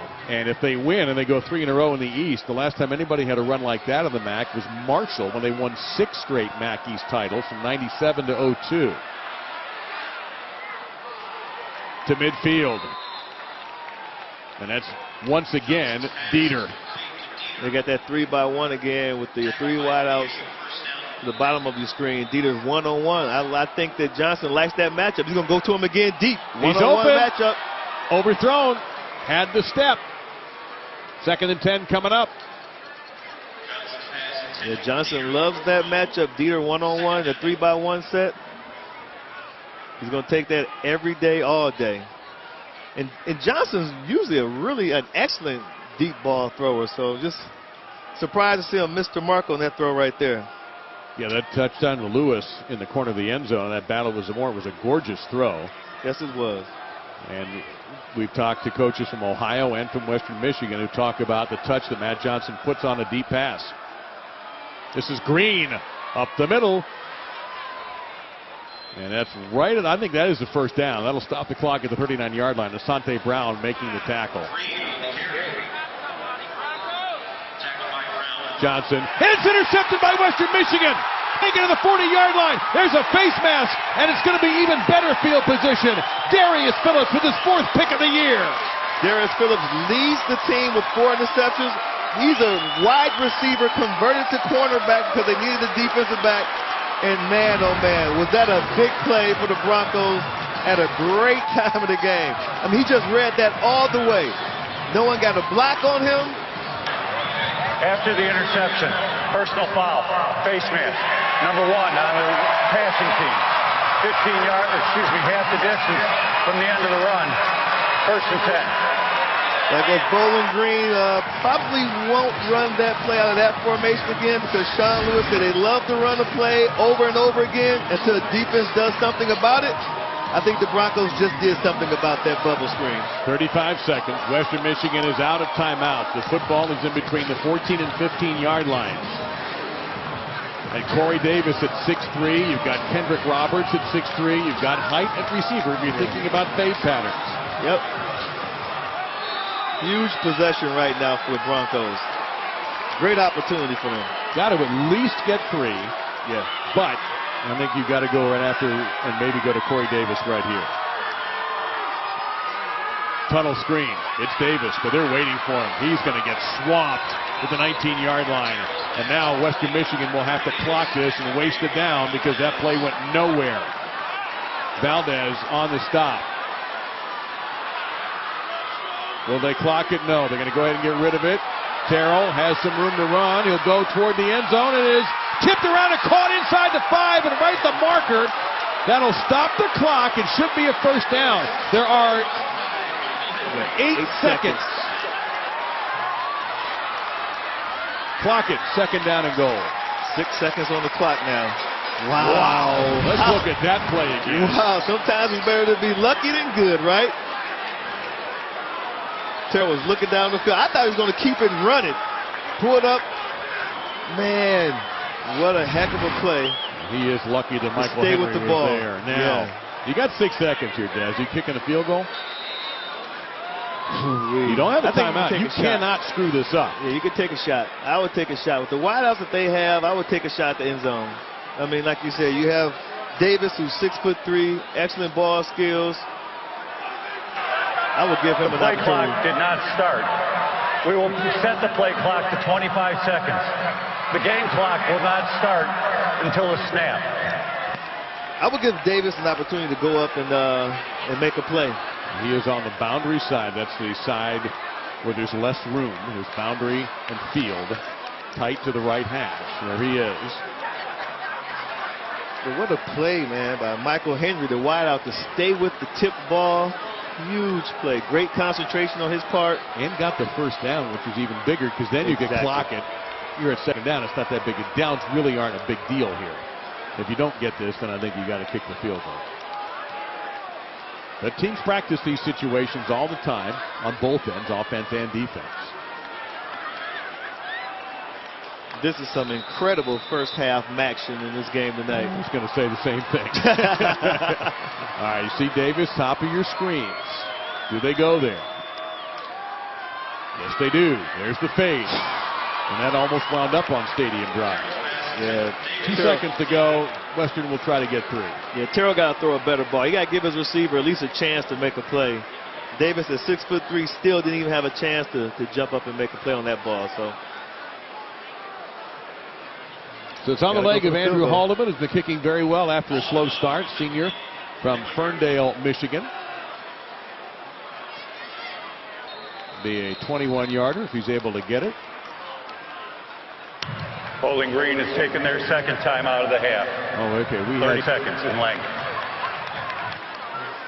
They're trying to ice the kicker?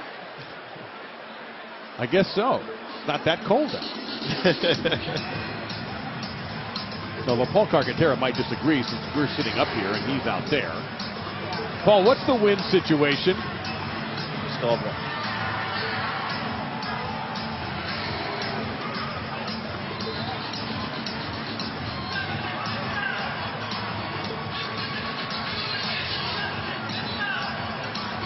So you see, you look at flags and poles, and an idea that the breeze has definitely picked up. They're calling for gusts in the 20s. Well, we've already had 96 plays and 590 between these teams. 597 yards between these teams.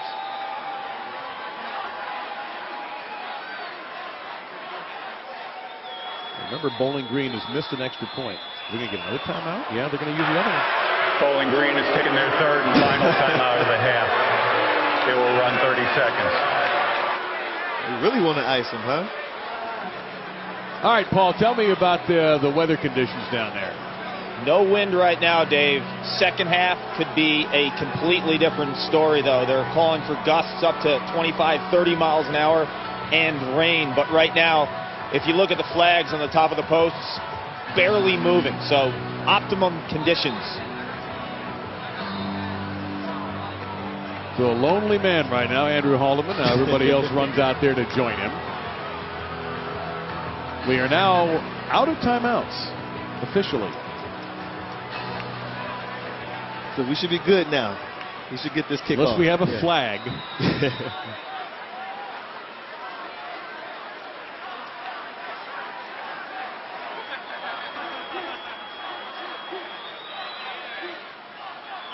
Good snap. And Western Michigan converts that interception into 3 points. Quite a first half of football with 27 points, almost 600 total yards of offense. Bowling Green trying to win the East, and Western Michigan trying to take charge of the West. Both these teams unbeaten in conference play. It's been energetic. It's been a little sloppy, but it's been fun as we go to Paul Carcaterra. Coach, on that Matt Johnson interception, I saw you run out to the refs. You asked for an explanation. What'd you say? Well, there was a whistle blow that our players stopped playing, and there was the guys that were supposed to make the block, and that's why the guy ran through clear, but they said they didn't hear a whistle. Corey Davis for Western Michigan, over 100 yards. How do you disrupt him in the second half? We've got to get some penetration. We've got to stop playing on our side of the line of scrimmage, start playing on theirs. Thanks, Coach. Thank you. Thank you, Paul. Thank you, Coach Babers. So our halftime score is Bowling Green 27, Western Michigan 20. Let's head to the studio. Chris Cotter and Trevor Manager standing by to bring you all the latest news. Travis Green, 82 yards on the ground, and this 24-yard touchdown run in the first half, staking the Falcons to a 7-point lead over the Broncos. Second half kick from Waldo coming up. Team in the MAC West, Western Michigan. You would expect a good game. We've had it. 27-20, Bowling Green in front. They're trying to win the MAC East for a third consecutive year. Western Michigan trying to go 6-0 in the MAC West and take a little bit of a hold on a very close division race. In that first half, Desmond, we had Matt Johnson not connecting as much with Roger Lewis, but with Garrett Dieter.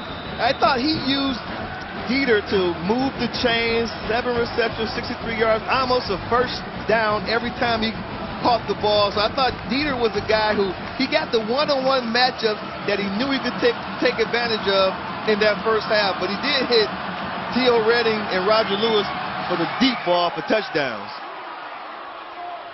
Kickoff taken to the 8-yard line by Phillips. Phillips to the 30, 35, 40, and he's going to be knocked down there at around the 43-yard line. So excellent starting field position for WMU. Let's check in with what might be now the rainiest member of our crew, Paul Carcaterra. Gentlemen, you remember that wind and rain we talked about? It's coming, the wind especially. I just caught up with P.J. Fleck, head coach at Western Michigan. He said the deep ball is killing them. He said that if they put another guy in coverage, Bowling Green is going to run all day on them. He has to have confidence in his D-backs. Those guys are going to be on an island all night. One-on-one coverage is critical. He said offensively, the only way that we come out on top is running the football. We can't get into a shootout with these guys. Thank you, Clark. Appreciate that, and good luck handling the weather as Bogan will get the football for Western Michigan and pick up a couple of yards, 2nd down and 8. One mystery still, Jarvian Franklin, the sophomore, who had 1,550 yards and 24 touchdowns last season, and has run for 5 TDs this year and almost 700 yards, has not been in the game. Yeah, he was a freshman player of the year last year, and man, I tell you what, but these other 2 running backs, Franklin and Bogan and Bellamy, those guys really come on strong in the second half of the year, second half of the season. So, and Mike Hart has a lot of confidence in those 2. Mike Hart, the running back coach at Western Michigan. And another couple of yards earned as Austin Valdez in there in the orange on the stop for Bowling Green. So now 3rd down and medium as you hear coaches start to call this now. But you would still think that Franklin would get some clock, just because of, he's probably their best all-around running back, really good blocker, excellent receiver out of the backfield. But maybe he didn't figure into their game plan tonight against the Falcons defense. Well, they've gone with Fabian Johnson as the 3rd running back tonight, and he is in there now, number 3.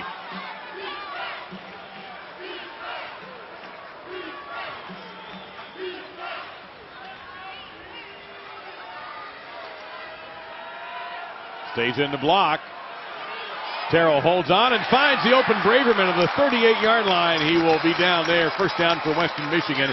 Bernard Turner on the stop. The number 3, Fabian Johnson, once again with another block. Ward decided to bring pressure, and you saw Fabian just step up, stone the guy coming, and then, another just pitch and catch for Braverman. But Braverman is a guy who they need to get loose to. He's been pretty quiet tonight thus far. Had the 1 drop earlier. He's a guy who's usually get his hands on the ball a little more than he has so far. Only 2 catches, 87 on the year. He's got over 1,000 yards. There's his 3rd catch, and it's not going to go very far. Brought down by Alfonso Mack, also from South Bend, Indiana. That's about 90 minutes away. I don't doubt that he's got even less than that, actually. He probably has some friends and family here tonight. You got to get a better block out there on the perimeter from Kendrick Roberts. Well, not only that, you think Bowling Green sees that play in practice, their defense? They see that play all the time. Exactly. No, you're right about that. You still got to create a one-on-one situation, though, for Daniel Braverman once he catches the ball. He caught that ball and he was tackled immediately.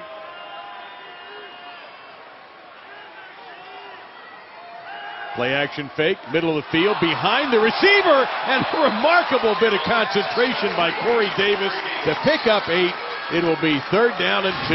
Yeah, that's concentration, Holmes. A simple slant route. He bobbled it, caught it about 3 times, but he hung in there, stayed with the ball. Really good concentration by Davis. who had a huge drop earlier in the game in the second quarter. Changed the course of the game, actually, in that first half. Could be easily 2-down territory here.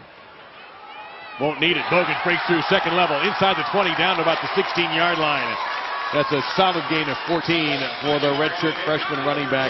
Poor James Sanford brought him down. The offensive coordinator, Kirk Shiraka, thought that they could take advantage of what Bowling Green did up front, especially that front four and that cover 2 look. They have a lot of confidence in their offensive line. Number 70, Willie Beavers. Watch him. He's been invited to the East-West Shrine game and the Reese Senior Bowl. So watch the left tackle, Willie Beavers.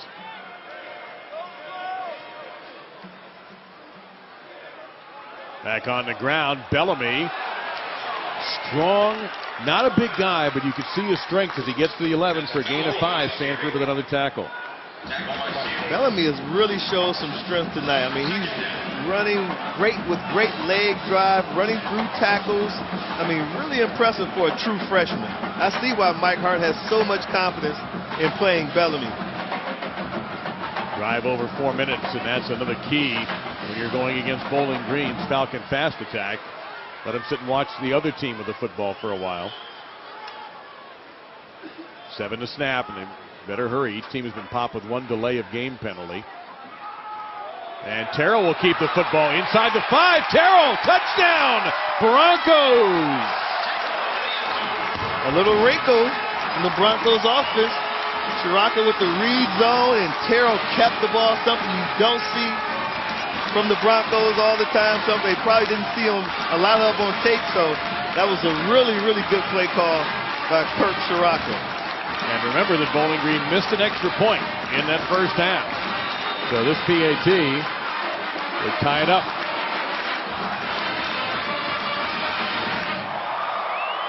Eight plays, 58 yards, 4 minutes and 11 seconds.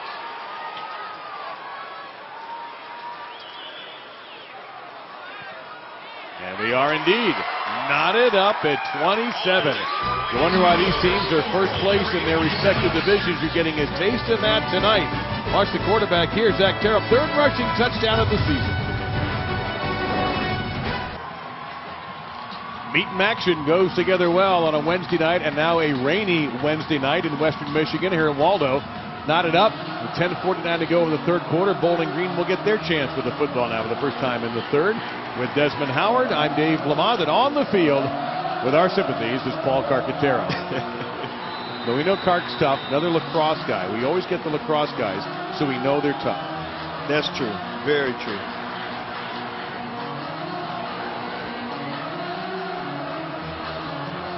So that last drive by the Broncos offense, they gained more yards in that one drive than they did the previous 5 possessions combined.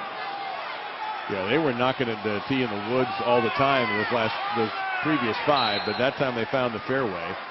And 25-yard line field position. So let's take everybody through the Bowling Green side of the football in the first half. The Bowling Green, I thought that Matt Johnson played very well in the first half. He caught Roger Lewis for 2 deep ones, 2 deep touchdowns. Obviously, his go-to guy was Dieter. And then there's Florida Stick himself, Travis Green, getting into the end zone. Put that foot down, just goes north to south. And here it is, another deep play. This one to T.O. Redding, who hasn't caught many balls this season, but hey, Matt doesn't care. He's going to spread the ball around. Interesting to see how they come out from halftime and what they got in store now for the Broncos defense on this drive right here. They come out with Fred Coppett as a tailback. He stays in the block, and they're coming right out throwing despite the rain and overthrowing Roger Lewis, a sophomore from Pickerington, Ohio. You think about the numbers he has had already in his career. Over 2,200 yards, 18 touchdowns, 131 catches coming into the game. That is not even finished his sophomore year yet. Yeah, he's a special receiver. There's no doubt about that. Roger Lewis, I mean, he can just, he can climb on top of a defense, blow the top off of the defense, but he's also good after the catch, too. Very talented wideout.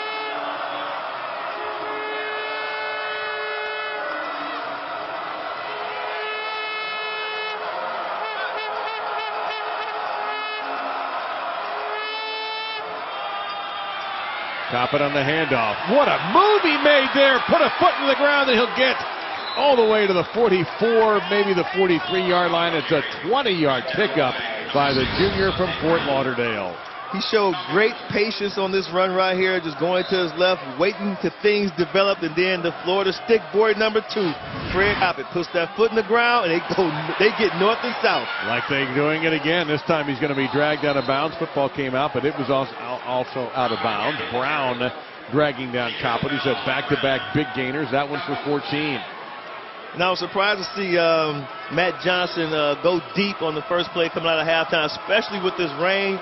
Seems like now they may be a little more content with keeping it on the ground until the Broncos defense proves that they can stop their running game. Now Travis Green almost had a big gainer. Grant DePalma saved him. That's a 4-yard pickup nonetheless. That's a 2nd down and 6 on the opening drive of the half for the Falcons. Bowling Green, one of the fastest paced teams in the nation. And this time it's going to be Johnson throwing it over the head of Burbrink, and probably for his benefit, because Darius Phillips was coming in to hit it. Yeah, he had a beeline right at Burbrink's ribs had he caught that ball, so it's probably best, like you said, that it flew right over his head out of bounds. 3rd down and 6, and a good job by Phillips to pull up. A few years ago, you could have popped him and gotten away with it, but not anymore. Now an empty set here for Bowling Green.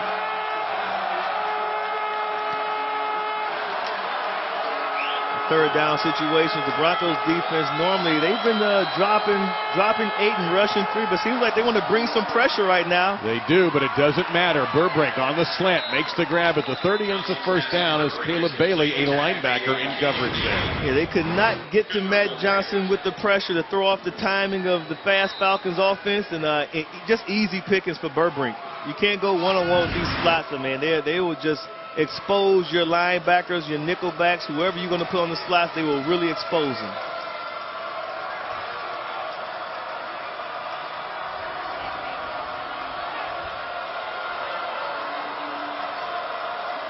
Now Green on the handoff, and he'll get to the 26 for 4 more.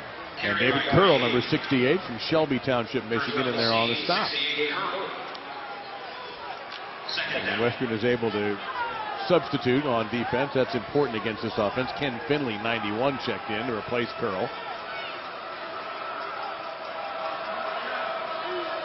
Green again, hole opened up. He could be gone, and he's into the end zone. Touchdown once again, Travis Green. That's 5 touchdowns we've watched this guy score in not even 2 full games. And because they pass the ball so well, the Falcon fans does offensively, I think that their running game is just underrated. I mean, he just went right in between the tackles, planted that foot, almost went untouched. I said Sante Brown, number 6, right there at the goal line, got a handle on him, but it was too late for the Broncos defense. Now, I'll tell you, Travis Green, Fred Coppett, those guys are excellent running backs. And Sean Lewis, offensive coordinator, said there isn't a drop-off when you go from Green to Coppett. Doinked and good. He keeps hitting upright, huh? 3 times.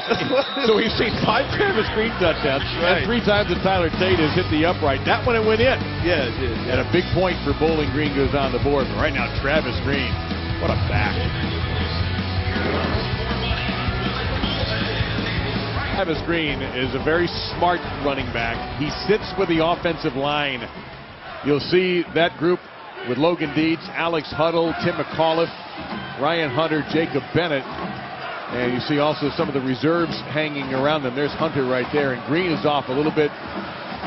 Was in the picture just a moment ago, and he got up to make room for one of his offensive linemen. But that group has had pancake blocks galore. 73 for Hunter, 67 for McAuliffe. Alex Huddle's making his 51st straight start, I should say. Green actually is still in that group. He just put a parka on because it's gotten a little chilly in here. A little rain, a little wet. And don't forget, he is from Florida. Yes, he is. So anything under 65 is a disaster. And now we have a short kickoff taken to the 20 by Western Michigan. And they'll get to the 31, 32-yard line. That was returned there by Fabian Johnson. I want to remind everybody. Winning record. And they got the quarterback, freshman quarterback, Stenham, too. So it's going to be a good challenge for him. I mean, he played well against Kansas State last Thursday night. But Oklahoma's defense, Those guys play for keeps. No gain on that play. Well read by Bowling Green defensively by Eiler Hardy, number 4, who made the flip tackle on Levante Bellamy as we check in with Paul Carcaterra. You know, Dave, watching Mike Hart, running backs coach for Western Michigan, he has P.J. Fleck type energy. He's all over the place right now in regards to monitoring and teaching this young backfield, Levante Bellamy and Jamari Bogan specifically. Every time they come off the field, they break down the last drive where the creases, the seams are in this Bowling Green defense, and he spends a ton of time. After he consults with those running backs, he runs right over to the offensive line, gives them some feedback. So this is certainly a coaching staff that brings it, not just with P.J. Fleck, but it carries on to the rest of the staff. Thank you, Paul. You're absolutely right. And Paul's not joking when he says runs over there. There is a ton of running that goes on at practices around here. Jamari Bogan makes just his 3rd catch of the year, but he flashed himself open when his quarterback, Zach Terrell, desperately needed him. So here's a big 3rd and 4. Yeah, I was really surprised. We were at the practice the other day to see Coach Fleck running up and down the field. I mean, almost full speed. And I know he's a young coach, but gee whiz. Had a brief NFL career and then got into coaching after that. Almost didn't get into coaching after that, but did. Straight ahead, Bogan, and he won't make it. All right. We've seen Western Michigan go for it on 4th and 1 from their own 22-yard line and make it. But the decision comes very quickly here, and it looks like they're going to send out the punt team. Yeah, this one's going to be a little too far. I think it's going to be 4th and 2, and it just piled up in the middle. They couldn't get any push up front, and Trenton Green, number 20, was the guy who made the stop on the play. So smart decision. This one is a little too long, Dave, I think. I feel like if you don't score here, you've really failed in this game. Very patient on the rugby punt. It comes out low and not that great. Let's see where the official finally stops. He will stop at the 36-yard line. So for Bowling Green, good spot for Matt Johnson, who was picked off for just the 4th time tonight. But he has 36 touchdown passes on the season. Leads the NCAA in passing yards. Tonight he's already thrown for 248. And if he gets to 300, he'll be 11 straight games with 300 yards passing. So we take a look at the standings. Here's what's at stake. If you look east, you see Bowling Green in control. They win tonight. They win the east. They're going to Detroit. In the west, Western Michigan can take a 1-game lead over Toledo with a win. If they don't, and Northern Illinois beats Buffalo, then we're going to have 3 5-1s. And with Western to play Toledo and Northern Illinois. So in the west, they do control their own destiny. And there is nothing doing there on that play. Maybe even a loss of a yard. Broken up there by Austin Lewis from Terre Haute, Indiana, number 11. Finally figured a way to stop Travis Green. And Green has over 100 yards already in this game. And, man, Western Michigan, they're 0-13 under Fleck when the opposing team has a rusher with over 100 yards. So, statistically, it's not looking good for Western Michigan right now. Well, what about our conversation with Ed Pinkham yesterday? Yeah. He said, the defensive coordinator, yeah. If we get under 100, we will win. If we give up under 100, well, that's long gone. One person alone has already shattered that. Right. So his statistics indicate that Western is headed for defeat. And Travis Green is going to try to make sure of that personally with a remarkable effort down the sideline. I think he stepped out of bounds a yard or two back at the 28. But Asante Brown is just having a terrible time keeping up with Travis Green tonight. Yeah, I tell you what, he's trying to really get Asante Brown cut at this point. I mean, the moves that he's putting out there on the field are just incredible. I mean, he's magical out in space. He's one-on-one. You know, you don't stand a chance with Travis Green. And he's one of the stick boys. Those Florida stick boys put that foot down, go the opposite direction on you in a heartbeat. Might be getting a replay buzz in here. The ruling on the field is that the runner was out of bounds at the 28-yard line. The previous play is under review. My first reaction, calling it, looking at the field, I did think he stepped out of bounds. Yeah. But you know, Bill Alge is the replay official here, and he will take a longer look at it, along with his staff, his communicator. So let's all take a look at it and see. So we get to watch Travis Green put Asante Brown in the blender again. Well, he wasn't the only one. Now let's see where we have an angle here. There's the 28. See that left foot? Yeah, it looks like it stepped out. Yeah, it's not 100% clear. Here's the better there angle you right go.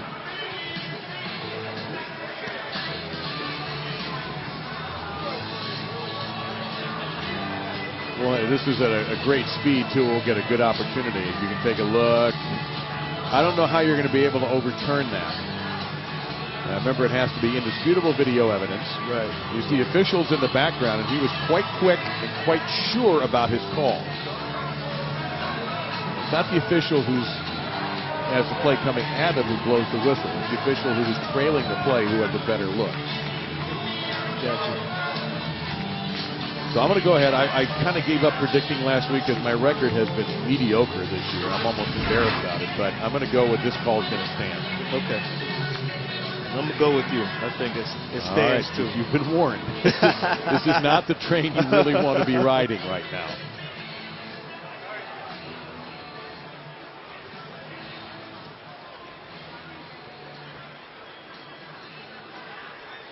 Rainy evening in this second half in Kalamazoo. You see Travis Green, and that's the 140 if this call stands.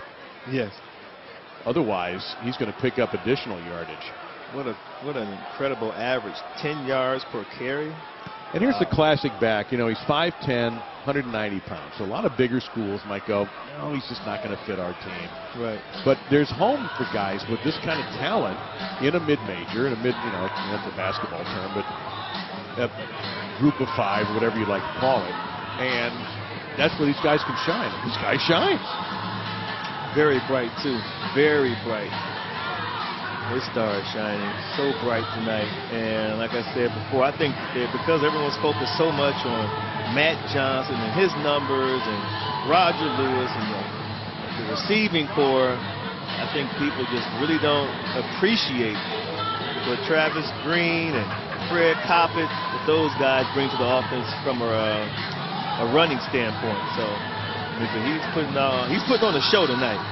Travis Green is putting on a one-man show. Now, the other thing why this is taking a while, which is beginning to make me think I might be wrong yet again, but not only that, they're looking at the clock and where the ball might go. Or would go, not might, but would. So, generally, the ones that stand or are confirmed don't take this game. Generally. Okay. That's a pretty good observation. I can roll with that.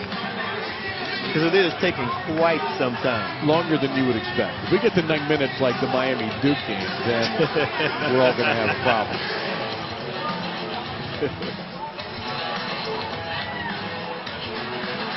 They should explain why it's taking so long, too, when they give us the final ruling.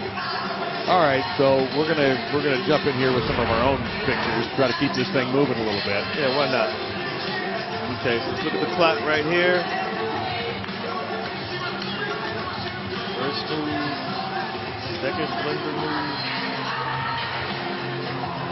And he's gonna hold everything. Wow. He stepped out of bounds earlier than the 28. Yes, he did. And 12 seconds earlier.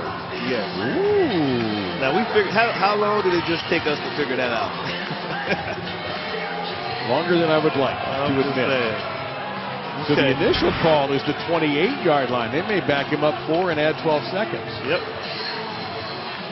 Nice look by the crew here. Captained by Chris Damiano. After review, it was determined that the runner's foot hit out of bounds at the 32-yard line. However, the line to gain was made. It will be 1st and 10 at the 32. Please set the game clock to 5:59. Well, that's good work by the replay official. The clocks will start on the ready for play. Good call, Dave. Took a while, but they got it right, yep, so I'll give them that. Exactly. The donut shop's open 24 hours anyway, so it's not going to affect us. That is true. Hey, gotta keep your priorities now. Keep them in line. That is a priority for me. All right, we're off and running now at the 32 after a break. Probably enjoyed by the Western Michigan defense given the pace. And they send everybody after. Pass lofted up and a lot of bodies colliding in the 3-yard line, incomplete. And a big hit by Asante Brown, who must have taken your criticism personally that time as he took it out on Roger Lewis. I'm just happy to see that young man make a play because he's been just abused in the running game by Travis Green. And this is actually similar to the play where Roger Lewis called a touchdown, but this time the safety got over the top and broke up the pass. So it seems like the Broncos defense learned from giving up the 6 points earlier to Roger Lewis on the same exact play. Second down and 10. And Johnson will keep it, and he'll make a couple of moves himself, and he'll get close to the mark. Very close to the mark. It looks like it's going to be third down. Brown unable to come up with that first hit. And Johnson showed a little quickness of foot there. But he did not get the first down. He's a 4 yard short. That play looked like a disaster when it first happened because Nathan Braister, number 53, the defensive end, like he was about to blow it up. But I tell you what, Johnson did a good job of holding on to the ball. Big power formation. Haven't seen this in 2 weeks, and they're going to lunge forward for the first down. So they brought in Derek Lee, number 83, at tight end to lead the charge. And they brought in the short yardage back, Donovan Wilson, who missed last week with a sore hamstring. Wilson, number 44. So it's a first down, and Green back into the game.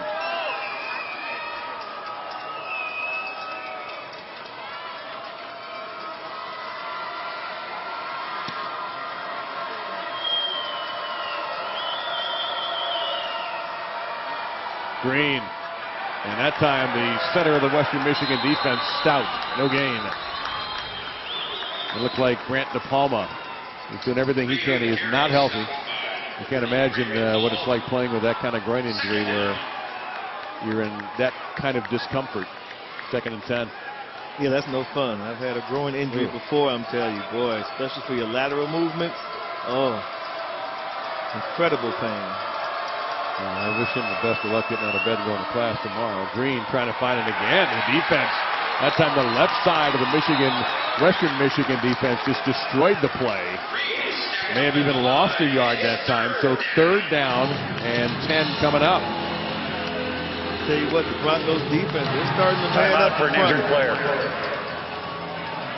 Cannot get a clear look at who is shaken up for Western Michigan.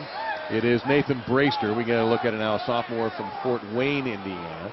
Students hanging in there. It got a little funky at halftime with some rain, and the wind is starting to pick up a little bit too. So those that had to hit the books are hitting the books. Those who've decided to hang out, good for them.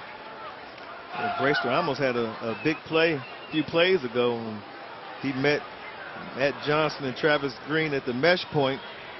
But Johnson was able to hold on to that ball to keep this drive alive. Brave soul in a Lions hoodie. And they've really adopted, the students in the community, really getting into the row the boat mentality of TJ Fleck. As Braister needs a little help getting off the field, and we hope that young man's going to be okay. I want to tell you where College Game Day is going to be this week. The Banks of the Brazos in Waco. The other good-looking guy. That would be me. They'll get you all ready for the Desmond Howard Show, built by the Home Depot, Saturday at 9 Eastern on ESPN, and also streaming live on Watch ESPN. Boy, am I going to get an email from somebody on that. Dieter wide open at the 17-yard line, and he'll get all the way to the 12. And now Dino Babers has an interesting decision here. Maybe not even that interesting. It's fourth down and about a yard to go. I say go for it. I think he's going to go for it. Yeah, I would be shocked if they didn't. 63% conversion rate this year on fourth down. He's not going to put in his heavy package, his big back with Donovan Wilson. He's not going to go there. He's going to keep the personnel in that he has in the field.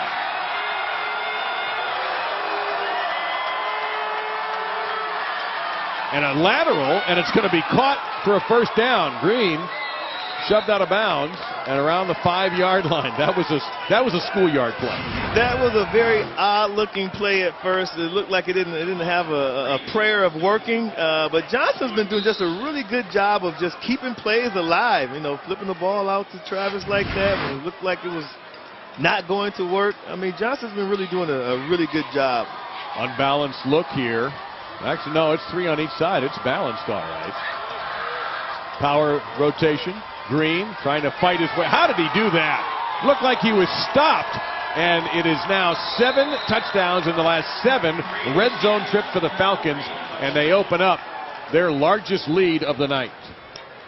Travis Green, man, really good footwork and patient too, just letting the blocks develop, going to his left and then making a good cut to his right when he sees a little crease. Wow, patience and footwork for Travis Green on that run right there. And played off the backside of J.J. Beggin. There's a flag down. Okay. And it's back at the 21-yard line. This might be an administrative issue. Let's see what it is.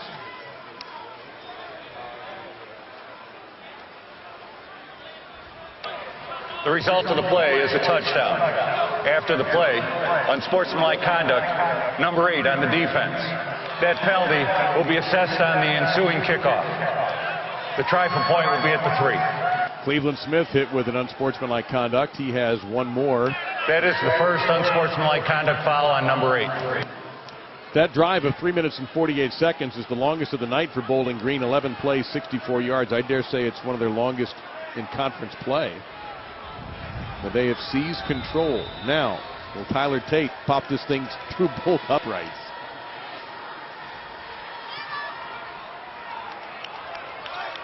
And the future Dr. Tate has done so perfectly. Well done. 41-27. Bowling Green has seized the action on a Wednesday night in Kalamazoo with 3 touchdowns for Travis Green for the second straight week.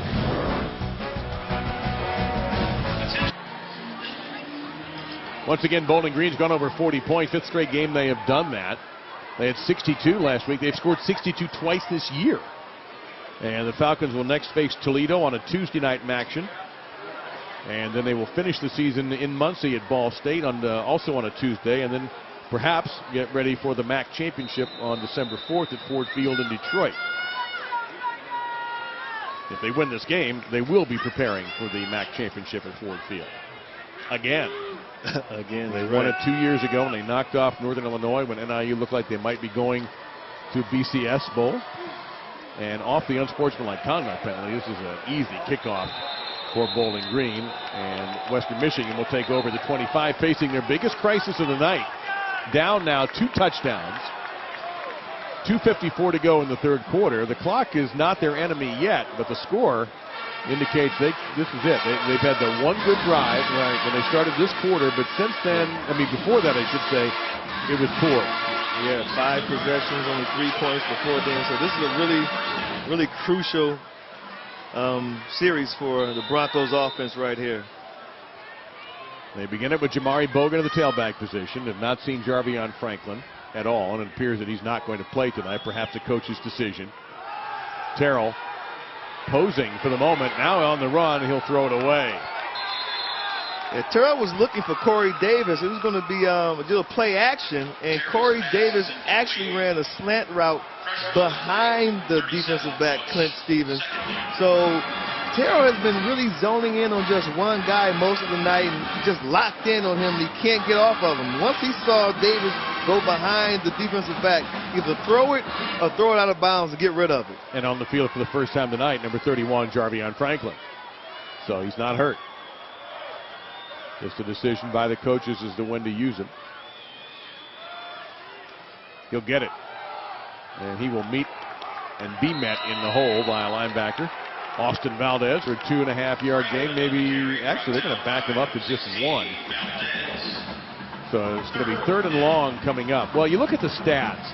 Yes. Davis had 56 catches coming in, and Braveman had 85. The next highest receiver with any catches is Michael Henry with 15.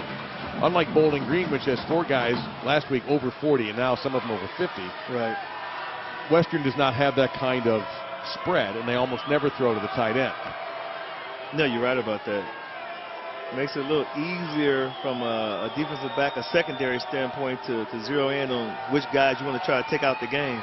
Terrell throwing from under pressure, and that was nearly and should have been intercepted by Clint Stevens, and nobody knows that more than he. And Western Michigan facing 4th and 8, going to have to kick it away. Just not a good series for Terrell right there. Had guys in his face and still try to get it to Davis with, some big guys in his face, try to throw it over them and overthrew Corey Davis. Almost a pick 6 going the opposite way from Stevens. So not a good series for Zach Terrell at all. Boy, right, your defense has got to be a little bit tired when you're giving the ball back after a 3 and out. Ryan Burbrink awaits the punt. Rugby style. And Burbrink's going to chase this one a little bit and just get out of the way. Yeah, just let that one bounce. It's a hard one to field. Yeah, that's got a lot of junk on it. And that's part of the idea of that rugby punt from Jay Schroeder. Kick it low and watch it go. You got to love watching ESPN, man. I'll tell you what, I love it. So Bowling Green will take over, and they're in the driver's seat with Fred Coppett back in at tailback, number 28.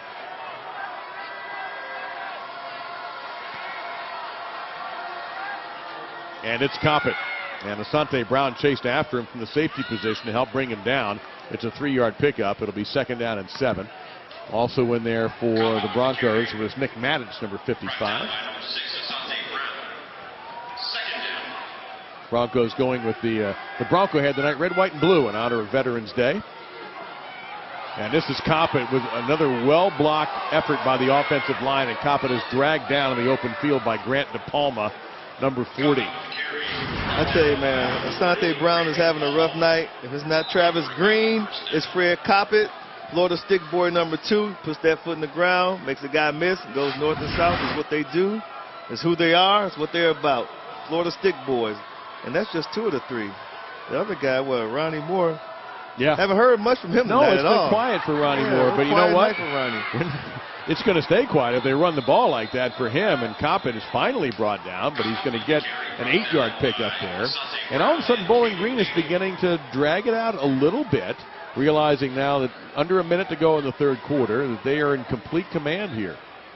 And Travis Green will come back into the game. Green tonight has run for 148 yards. Bowling Green has run for 231. Johnson under pressure, and down he goes at midfield, sacked by DePalma. The redshirt senior from Arlington Heights, Illinois, comes up with a huge defensive play for WMU. That was huge for WMU, too. And Zach Johnson just locked in on Roger Lewis on a double move. He tried to get the ball to him, but he had 2 guys on him. Zamort and Brown was over on Roger Lewis, so there was no hope for that play succeeding. He should have just tucked the ball and ran it. Try to get some positive yards upfield. And Bowling Green will be very content to let the clock run out. That's the end of the 3rd quarter. 41-27, 3 quarters down. It's a short sprint for P.J. Fleck in Western Michigan. The Bowling Green can afford to luxuriate in a 14-point lead as they amble about to their sideline.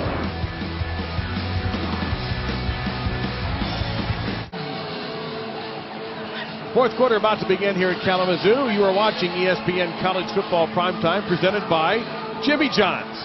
And that's across the street. I can see it from the booth. you can get your free smells.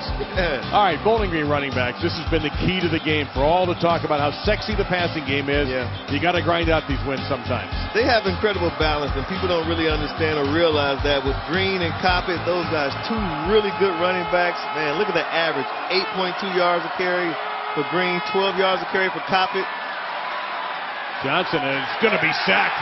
He looked downfield on the Western front 4. Got him. And that was Jarrell McKinney, a senior from the D, with his 2nd sack of the season. You know, you don't normally see Johnson hold the ball that long. It has to be a clock in his head that says, listen, I got to run or just get rid of it. I mean, he's scanning the field, left, right, left.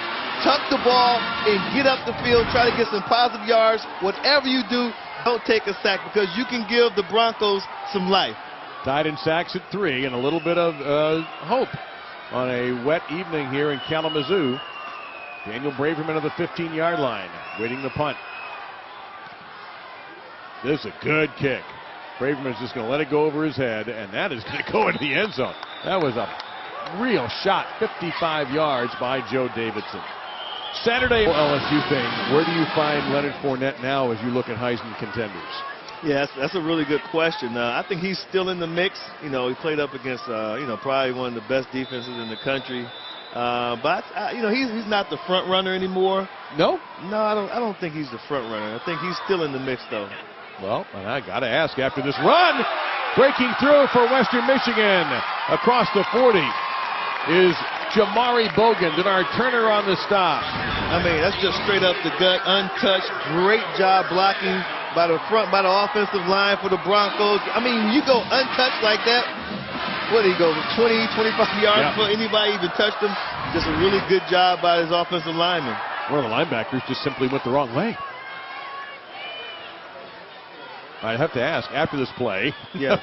we didn't expect that to happen. No, we didn't. Now we have a little bit of a more routine. So who's your new front runner then? I think it's wide open. I don't think there's a real front runner because you had Leonard Fournette. The ruling on the field is that the ball carrier was down by contact with the ground. So no fumble is the ruling on the field. 2nd and 8. He had Leonard Fournette as the front runner a week ago, and obviously he didn't have the type of performance against Alabama that you would expect of a front runner. So to me, it's wide open again. Then you look at Derrick Henry, because he played the way he did, Alabama's running back, against LSU's defense. A lot of people are really starting to let him elevate in the rankings for the Heisman too. So it's a wide open race, and yeah, that's the way I look at it right now. I don't have a front runner. How about you? You got a guy you think is a front runner? I don't know about front runners. Corey Davis takes a shot from Denard Turner, but hangs out of the football. I look at outside guys that probably are long shots, like Greg Ward Jr. at Houston. Yeah. Very good quarterback who's led an undefeated team. Henry has to be in there. I don't think you dismiss Fournette just off of one bad game. Devon Boykin's name is dropped out of the discussion. Is that fair after a tough game? I don't know. Yeah, no, exactly. So you had, and those two are probably guys who are 1 and 2. You had Boykin, Fournette 1 and Boykin number 2, and both guys had really bad games, especially Boykin. Threw 4 interceptions and lost against Oklahoma State. That's going to stick out. Braverman unable to do much. Well, then all right, then we'll just start pushing Matt Johnson. And these are that's his idea. I know it really is. No, you're right about that. Braverman, by the way, that catch, 89th, leads the country. Yeah. Yeah, you know what? But those are the games, though, to me, Dave, that's when you really start to separate yourself from the pack. I mean, if Leonard Fournette has a great game on the road against Alabama, then that's when he really starts to create some separation. Well, I think if he had done a typical Leonard Fournette game, that might have done it. Yeah. But Alabama wasn't having any of that. Now it's a 1-yard gain there, and now Western Michigan's gone back to the run game, and Bowling Green's been ready the last couple of times. It's a 3rd and long. Looks like they're going to need almost 9, about 8 yards to go. Back into the backfield now is Fabian Johnson, number 3. And he's been a great blocker for the Broncos. So let's see how they use him here. An excellent blocker in these situations where they anticipate Bowling Green bringing pressure. If you're going to be offside, be offside. Exactly. Now let's see if he was drawn. Zach Colvin was the... Offside defense, number 92, unabated to the quarterback. 5-yard penalty remains. 3rd down. That's a Maction offsides, okay? If you're going to do it, it's all out. I mean, that changes things, too, for the Broncos offense. Much more manageable down and distance right here. Fabian's out of the game. They brought Bogan right back in the game. Western Michigan, 4 out of 11 third downs. Oh, this play is crushed by a run blitz by Bowling Green. And Austin Valdez, number 16, led the charge. Loss of 4 sets up 4th down and 6. And I think Western Michigan has got to go for it. I don't know how Terrell did not see the double A gap blitz. I mean, they showed it from the jump. You know, he has the ability too, Dave, to check out of certain plays because there's always a run pass option to either play. And he stuck with that play, ran it right into the teeth of the blitz. Now back in is Johnson, number 3. Bowling Green signaling all over their defense here. Time, shot, incomplete at the 35. Oh, he said he caught it. Even if he caught it, he's still short. He's still short of the, he didn't get to the 1st down marker. Either way, it's a turnover on downs. The only difference would be, I didn't think he hung on to the football, but the officials ruled he did. It doesn't matter. It will be Bowling Green football. Another disastrous series for Zach Terrell and the Broncos offense. Right when they had the opportunity to get back in this game and maybe cut it down to 10 or even 7, it doesn't work for P.J. Fleck and the Broncos. Bowling Green takes the football back, trying to get to the Mackey's title again. Welcome back. Bowling Green up 41-27. A dry Desmond Howard, a dry Dave Lamont. I'm a wet Paul Carcaterra, but the Bowling Green offense came to life from the running game standpoint, gentlemen. You look at this team known to throw deep balls all over the field. Tonight, it's all about the running game. Travis Green, so confident when he comes off the sideline. The offensive line is feeling it, tons of energy. Green with 3 touchdowns, and P.J. Fleck told me at halftime, we cannot put a safety in coverage all the time because they will dominate us in the run game. Well, guess what? It doesn't matter. They're dominating in the run game. Here he is again. And this time they're waiting on him. But Clark, you're right. It's 221 rushing yards for Bowling Green. Grant DePalma playing through some pain, also joined by Keon Adams on the stop. 148 for Travis Green. I don't know why they just went to an old school sweep. I mean, they just ran a sweep play, and that's not Travis Green's game. That's not Bowling Green's game. Exactly. So, a toss sweep. Wow. But I got to think that for once they're slowing this down just a little bit to take advantage of the clock and their 14-point lead. Johnson overthrows. It'll be 3rd down and 10 coming up. Missing there on Ryan Burbrink. And they went empty right there and took a shot down the field. I agree with you though, Dave. I do think they're trying to slow it down a little bit, take some air out of this ball game, chew up some of the clock, which is really hard for them to do because it goes against everything that they're about on offense. Now, I'll tell you what, if they hit this first down, I bet they ramp it right back up to full speed. A lot of teams that play this style tend to go quickly after a big play. Johnson looking around, being chased, and he better get rid of it. He did, and wisely threw it away. You know, that's when the Broncos defense have had a lot of success now on 3rd downs when they rush 3 and drop 8. It just throws off the timing of Bowling Green's offense. Zach has really struggled with that. I mean, Matt has really struggled with that all night long on 3rd downs. So again, the defense holds. There's still time with 9:28 to go. Both teams, by the way, with their full complement of timeouts. Can they get a big play on special teams? And false start coming up, so back them up 5 here. False start, number 35 on the offense. 5-yard penalty, remains 4th down.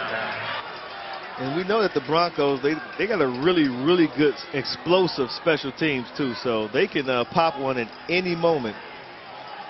Braverman averages 10.5 per return, but Davidson is a really good punter. I just wonder, under these conditions, would Davidson outkick his coverage? Doesn't seem like it. No. No, not look at all. at this. It takes a bounce for Bowling Green. Look at that. It just got a lot tougher for the Broncos after a great kick from Davidson. That one 65 yards. He's at a 55-yarder, and he's pumped, and why not? Hey, part of football, special teams, little emotion. College football, and who are serving us now, who have serviced, have had a wonderful Veterans Day and are enjoying the action tonight. Despite the rain here in Kalamazoo, that group's not going anywhere. We do want to thank all of you, men and women, for your service. As the son of a veteran, I'm always very proud to promote the veterans whenever possible. Jamari Bogan is the running back now. I'm with you, buddy. Salute to all the veterans out there. And that's going to be Bogan getting that second level for 9. It'll be 2nd down and a yard.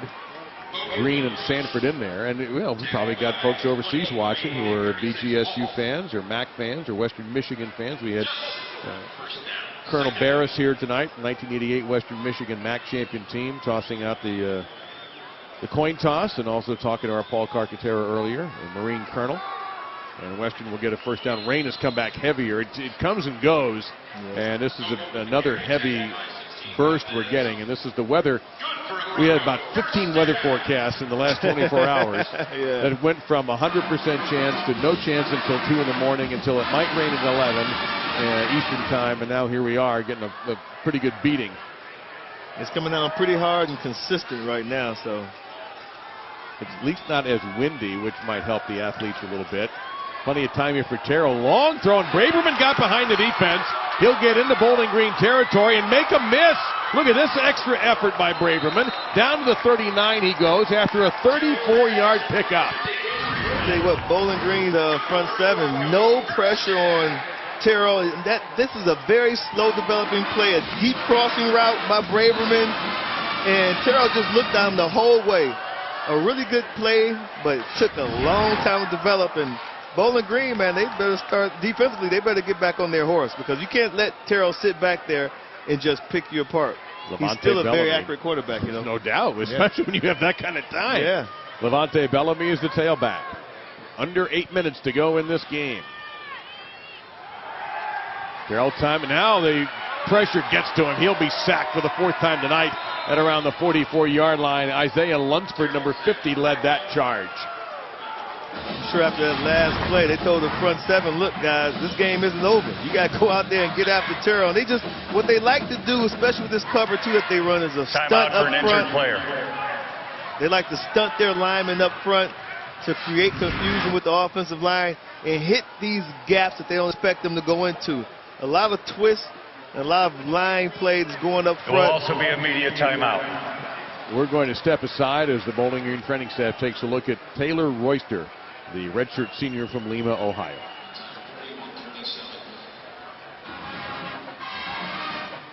Seven minutes, 36 seconds remaining. You see Taylor Royster coming off the field, and Paul Carcaterra has more. Their starting defensive end right now working with the training staff. They're wrapping his right shoulder. Shoulder pads are in one hand. He wants those shoulder pads back on to get ready for this next play, possibly. Well, he's going to have to sit one out because the trainers came out.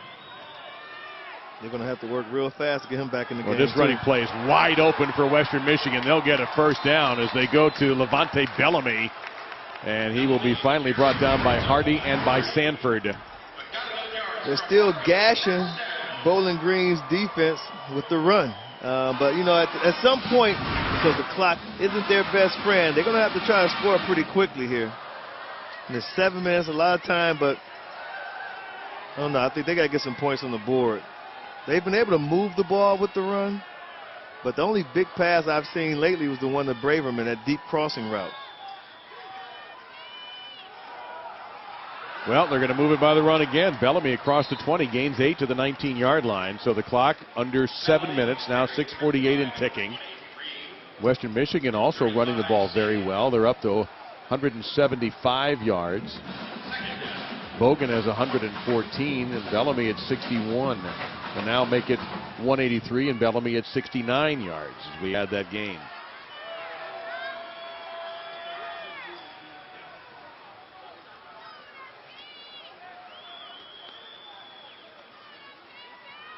They stay to it again. First down to the 15-yard line. Trenton Green making the stop out of his linebacker position.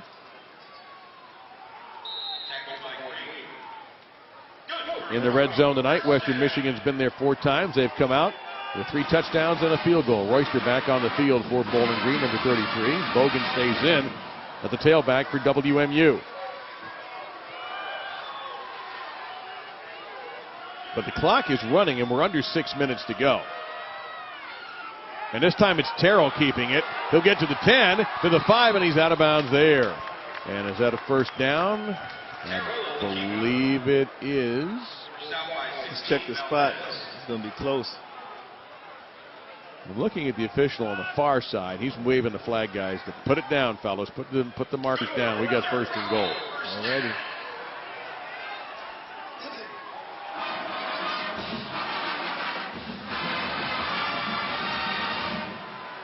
They put it up here. They are taking their time, though. I'm telling you, they really are, you know, like they have a lot of time, like they can score quick, and they really don't score as quick.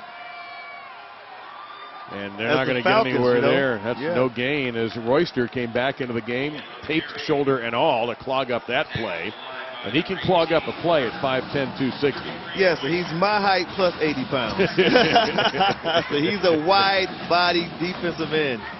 You can see the tape job sticking out a little bit on that shoulder. Now he'll check out. Yeah, but the clock keeps ticking. Yeah. I would just expect a little more urgency from the Broncos at this point. Yes, you're keeping Bowling Green off the field, but you're keeping yourself out of the end zone against the clock. Follow that big tight end, though, for this play. You know they're going. Oh, they thought about Bogan. He's wide open. Great call. And he can't hang on to the ball. He wasn't going to make the end zone anyway. Great because call. He fell down. Exactly. Great call, poor execution. Really fooled everybody. Zach Terrell could not hit Bogan. Man, that was a tough one. They needed that, too. Hard to get a better look. Yeah, he had the look he was looking for, sucked everybody in. A better throw, and he walks into the end zone. But like we said before, look at the bands of rain coming down. You got to just put the ball on them. Just put the ball on Bogan right there, and that's an easy touchdown. 4 out of 12, Western on 3rd down. Terrell got a guy to go on, and he goes over instead for Davis. 4th down. Field goal here won't do you a lick of good. No. Nope, not at all. And like I said, you know, just taking their time and letting the clock keep ticking, and now you're in the 4th down situation where now you got to go for it. And you what? Yeah, I think they came into the red zone. It was about 7+ on the clock. Now we're looking at 4:40. 12th play of the drive. They've used up 4.5 minutes. Here comes another rain band, and this one might be the heaviest yet. 3 receivers, the top of your screen. And Davis, what looks to be one-on-one coverage. Terrell in trouble. He's got to get rid of it. It's 4th down. Bowling Green holds. Disastrous red zone series for Zach Terrell and the Broncos offense. That was just, they ate the clock up over what, probably almost 5 minutes off the clock, and they walked away with nothing, 0, no points.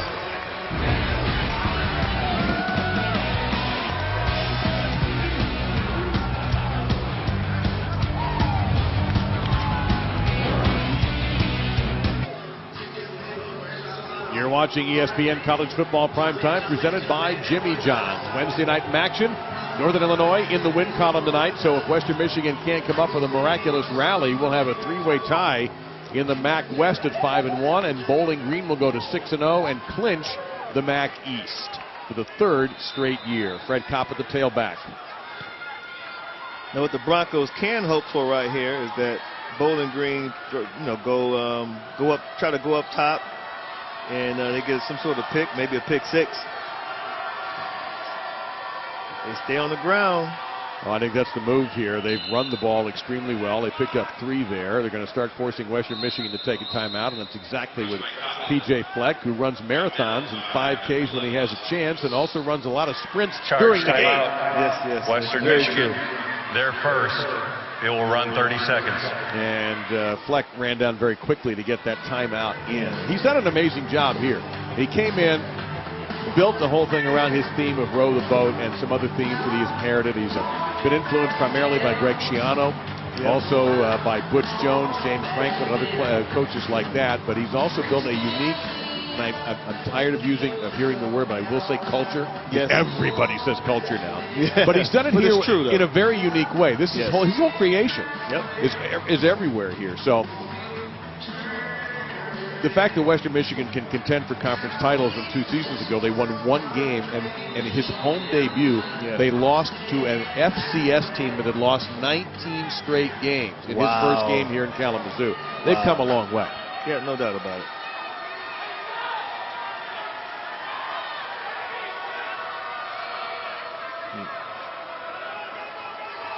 Yeah, but their only hope defensively is if Bowling Green decides to try to throw the ball, because they can't stop the run. No, they can't stop Travis Green. That's okay. And the MAC really nobody has. Austin Lewis then there on the stop. That'll be a 1st down to the 24-yard line. So once again, Bowling Green over 500 total yards of offense. That's really nothing for them. They do 593.6, 10 straight games over 500. That's just utterly ridiculous. Well, it's today's era, and, they Yeah. take advantage of the way the college game is officiated, the way it is called, the way it is recruited, and Dino Babers and his staff have picked up on that. And the Art Briles and whatever Dino Babers flavor he has put into this, Yes. been successful, man. It works. Tell you what, whatever bowl game they wind up in, good luck. Yes, yeah, definitely. And we have a Bowling Green player a little shaken. Logan Dietz, 53. He gets back up. Looks like he rolled Western around. Michigan is taking their second time out of the half. It will run 30 seconds. So we want to remind everybody, the College Game Day crew is back at the banks of the Brazos in Waco, Texas for the second straight year with Hope Ball right here. Normally we don't know, but I'll tell you what, he's morphed into these skits now, where it takes so much, it ain't just, hey, let me pull a mask out here from under the desk. It's like, hey, I got to put on a costume. I may bring a live animal or two, you know what I mean? So when you see the animal trainers show up, you kind of got a hint. Gives me a hint, He still wants an elephant. I don't think that the execs have okayed the I like it when the elephant thing when he waves the trunk. I think that's kind of funny. Yeah, but he wants the real thing. I'm afraid. I'm afraid. I suspected you were going to say that. Yeah. So. Timeout. PJ Fleck, his last one. He got out of the field faster than his defense did. Yeah. He's a fast coach. I mean, I was surprised to see how he gets up and down the field when we were at practice the other day. Oh, no, and he's got the boy band mic on. Western Michigan is taking their third and final full volume. timeout. He can be heard over 30 much seconds. of the campus when he wants to be. He also has a DJ. He has specially created rap songs. Exactly. For a stretching period. I mean, it is not a typical football practice. And for us, it was, at least for me, I thought it was enjoyable. It was a little bit refreshing. It was very entertaining for me. Very entertaining. So just like your days under Bo. Yeah, exactly. Music playing. All the time. You're right. Especially orchestrated rap songs. Yeah. Boy, times are sure changed. They, I tell you that. Yeah. Yeah, and that's, you know what? It's the coaching, and you look at some of the coaches who are walking away, like Frank Beamer. Jerry Kill did it for health reasons, but some of the older coaches that are starting to walk away, and it's becoming a young man's game. Steve Spurrier at 70, realizing, you know what? You got to step aside. People are asking how much longer are you going to be there, and when you can't give them an answer, you're not really helping the program. No, you're 100% right. That's when you know it's time to step aside. And listen, the game's going to miss those guys. They were giants. And there's no question. Congratulations, by the way, to Tracy Clace for getting the interim tag taken off. Oh, there's nearly a disaster. And Johnson with a smart play. He just ate it. He realized, you know what, they can't stop the clock. I'm not going to take any other chances. So there's a small ray of hope for Western Michigan as we go to our ray of sunshine, Paul Carcaterra. You guys are dry as can be. I'm soaked. You mentioned P.J. Fleck, and, his name comes up with a lot of these openings. There's a ton of college football openings this offseason, but he said he loves to build, and this place is unique. He said Western Michigan allows P.J. Fleck to be P.J. Fleck, and his type of culture and his mentality might not work at any other place. This row the boat mentality and how he's captured this moment in time with this program is quite unique. There's no doubt about it. I mean, he just can't take row the boat. As he said, I can't just take row the boat to Alabama. And he just threw Alabama out there as a name. And he's right. The idea there would be, hey, buddy, just get in there and win games, okay? Never mind row the boat. And that's a long story. It actually goes back to a tragic moment in his life when his 2-year-old son passed away due to a heart condition a few years ago, and it caused him to, as would anyone, to re-examine his life and decide, what he could do to honor his son's memory, and that's when he created this whole thing. It's different. They have their own language, the 234-word language called Broncolese, I should say, and they practice it. The players have bought in. They're enthusiastic about it, and they're winning ball games. And that will, more than anything else, make you enthusiastic about whatever you're doing. Exactly. Davis. Boy, he took a shot. That's his 13th catch of the night. He's quietly had a really, really good night. The one thing that obviously we talked about a lot was that drop, because it was a crucial drop during that part of the game. But he's had a very impressive night. Look out here. That was a pick. The only thing that kept that from being a pick six by Alfonso Mack, his 4th interception in the last 5 games, was the fact that he fell down. That was an obvious one to Braverman, and Mack cuts it off, and that will probably take care of the ball game. And once again, that's Zach Terrell looking at his receiver the whole way. Look, he's just locked in on him the whole way. You know, he has a tendency to do that. He's been doing it all night long, and finally, Alfonso Mack made him pay. And like you said, this is probably more than likely, I'm about 100% sure, certain, that this will end the game. Are you calling it? Is that what you're doing? For the Broncos, yeah. Yes, sir. Yeah. Well, I think you're right. Second turnover by Western Michigan, 1 tonight for Bowling Green. So we're 2 minutes and 28 seconds away from a third consecutive Bowling Green MAC East Championship. December 4th, Bowling Green fans can hop in their cars and make the short drive to Detroit, to the D, to beautiful Ford Field for the MAC Championship game again. They won it 2 years ago. They did not win it last year. But Northern Illinois got them back. And who knows, they may face Northern again for the third straight year. Rod Carey continues to win. Yes, yes, yes. That win, a week ago? That was amazing. At Toledo? With an injured quarterback. And he did it again. I don't think Drew Hare played tonight. And I know Tommy Lee Lewis is out. He did not play. Yeah. Lewis may be able to play next week, I'm told. So that will be interesting to see. He's a big playmaker at receiver for NIU. Yes, he is. Little small guy, number 10, but he comes up really big for NIU in big games. And by the way, Paul, and we've talked about Dino Babers as another name that keeps coming up for job openings. When you win and you have a style that is attractive, right? And this certainly is an attractive style to watch. Yes. His name, people at Bowling Green know. If I'm an AD, I'm definitely bringing Dino Babers in for an interview. Without a doubt.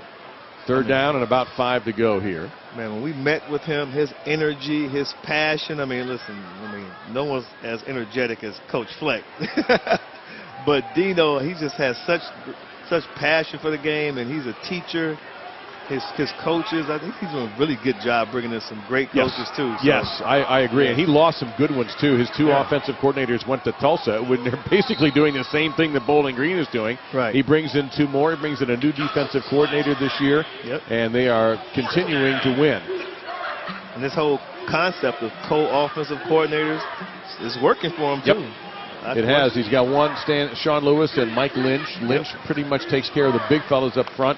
Lewis takes care of the quarterbacks and receivers, and it seems to be working. And, of course, Dino has the play-calling veto power. Exactly. And he's going to position himself to not take a penalty here, and he's going to run this clock down to the very end. Bowling Green tonight, 505 yards, 269 passing, 236 on the ground. Now, speaking of energetic coaches, though, I'm going to leave Kalamazoo. Yes. Bowling Green is taking their first time out of the half.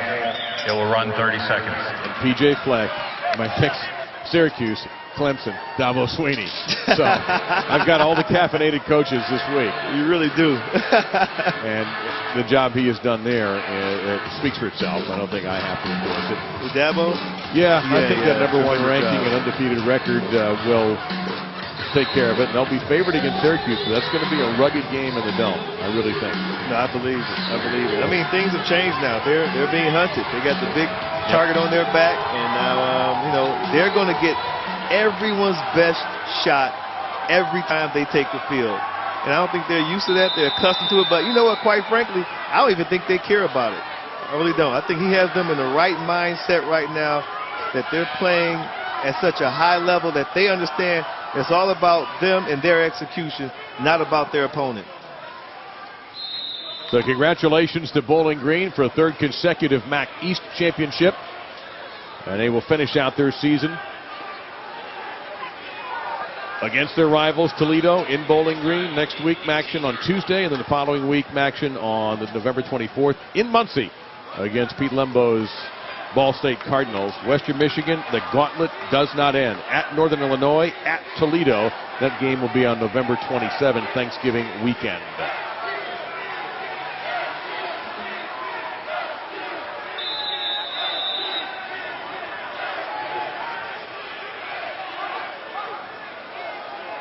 I tell you what, that rain was coming down so hard at one point, I thought that the Broncos would have to roll their boat back to their apartments. You could have, pretty much, undoubtedly. You don't have very far to go. We're just right off the main part of campus here. They've done it.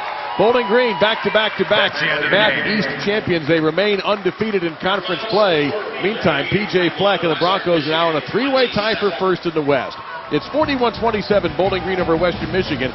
For Desmond Howard and Paul Carcaterra and our crew, I'm Dave Lamont. Coming up, John Bucci-Gross and John Anderson with SportsCenter. Thanks for watching. So long from Kalamazoo. They know who we are. Maction.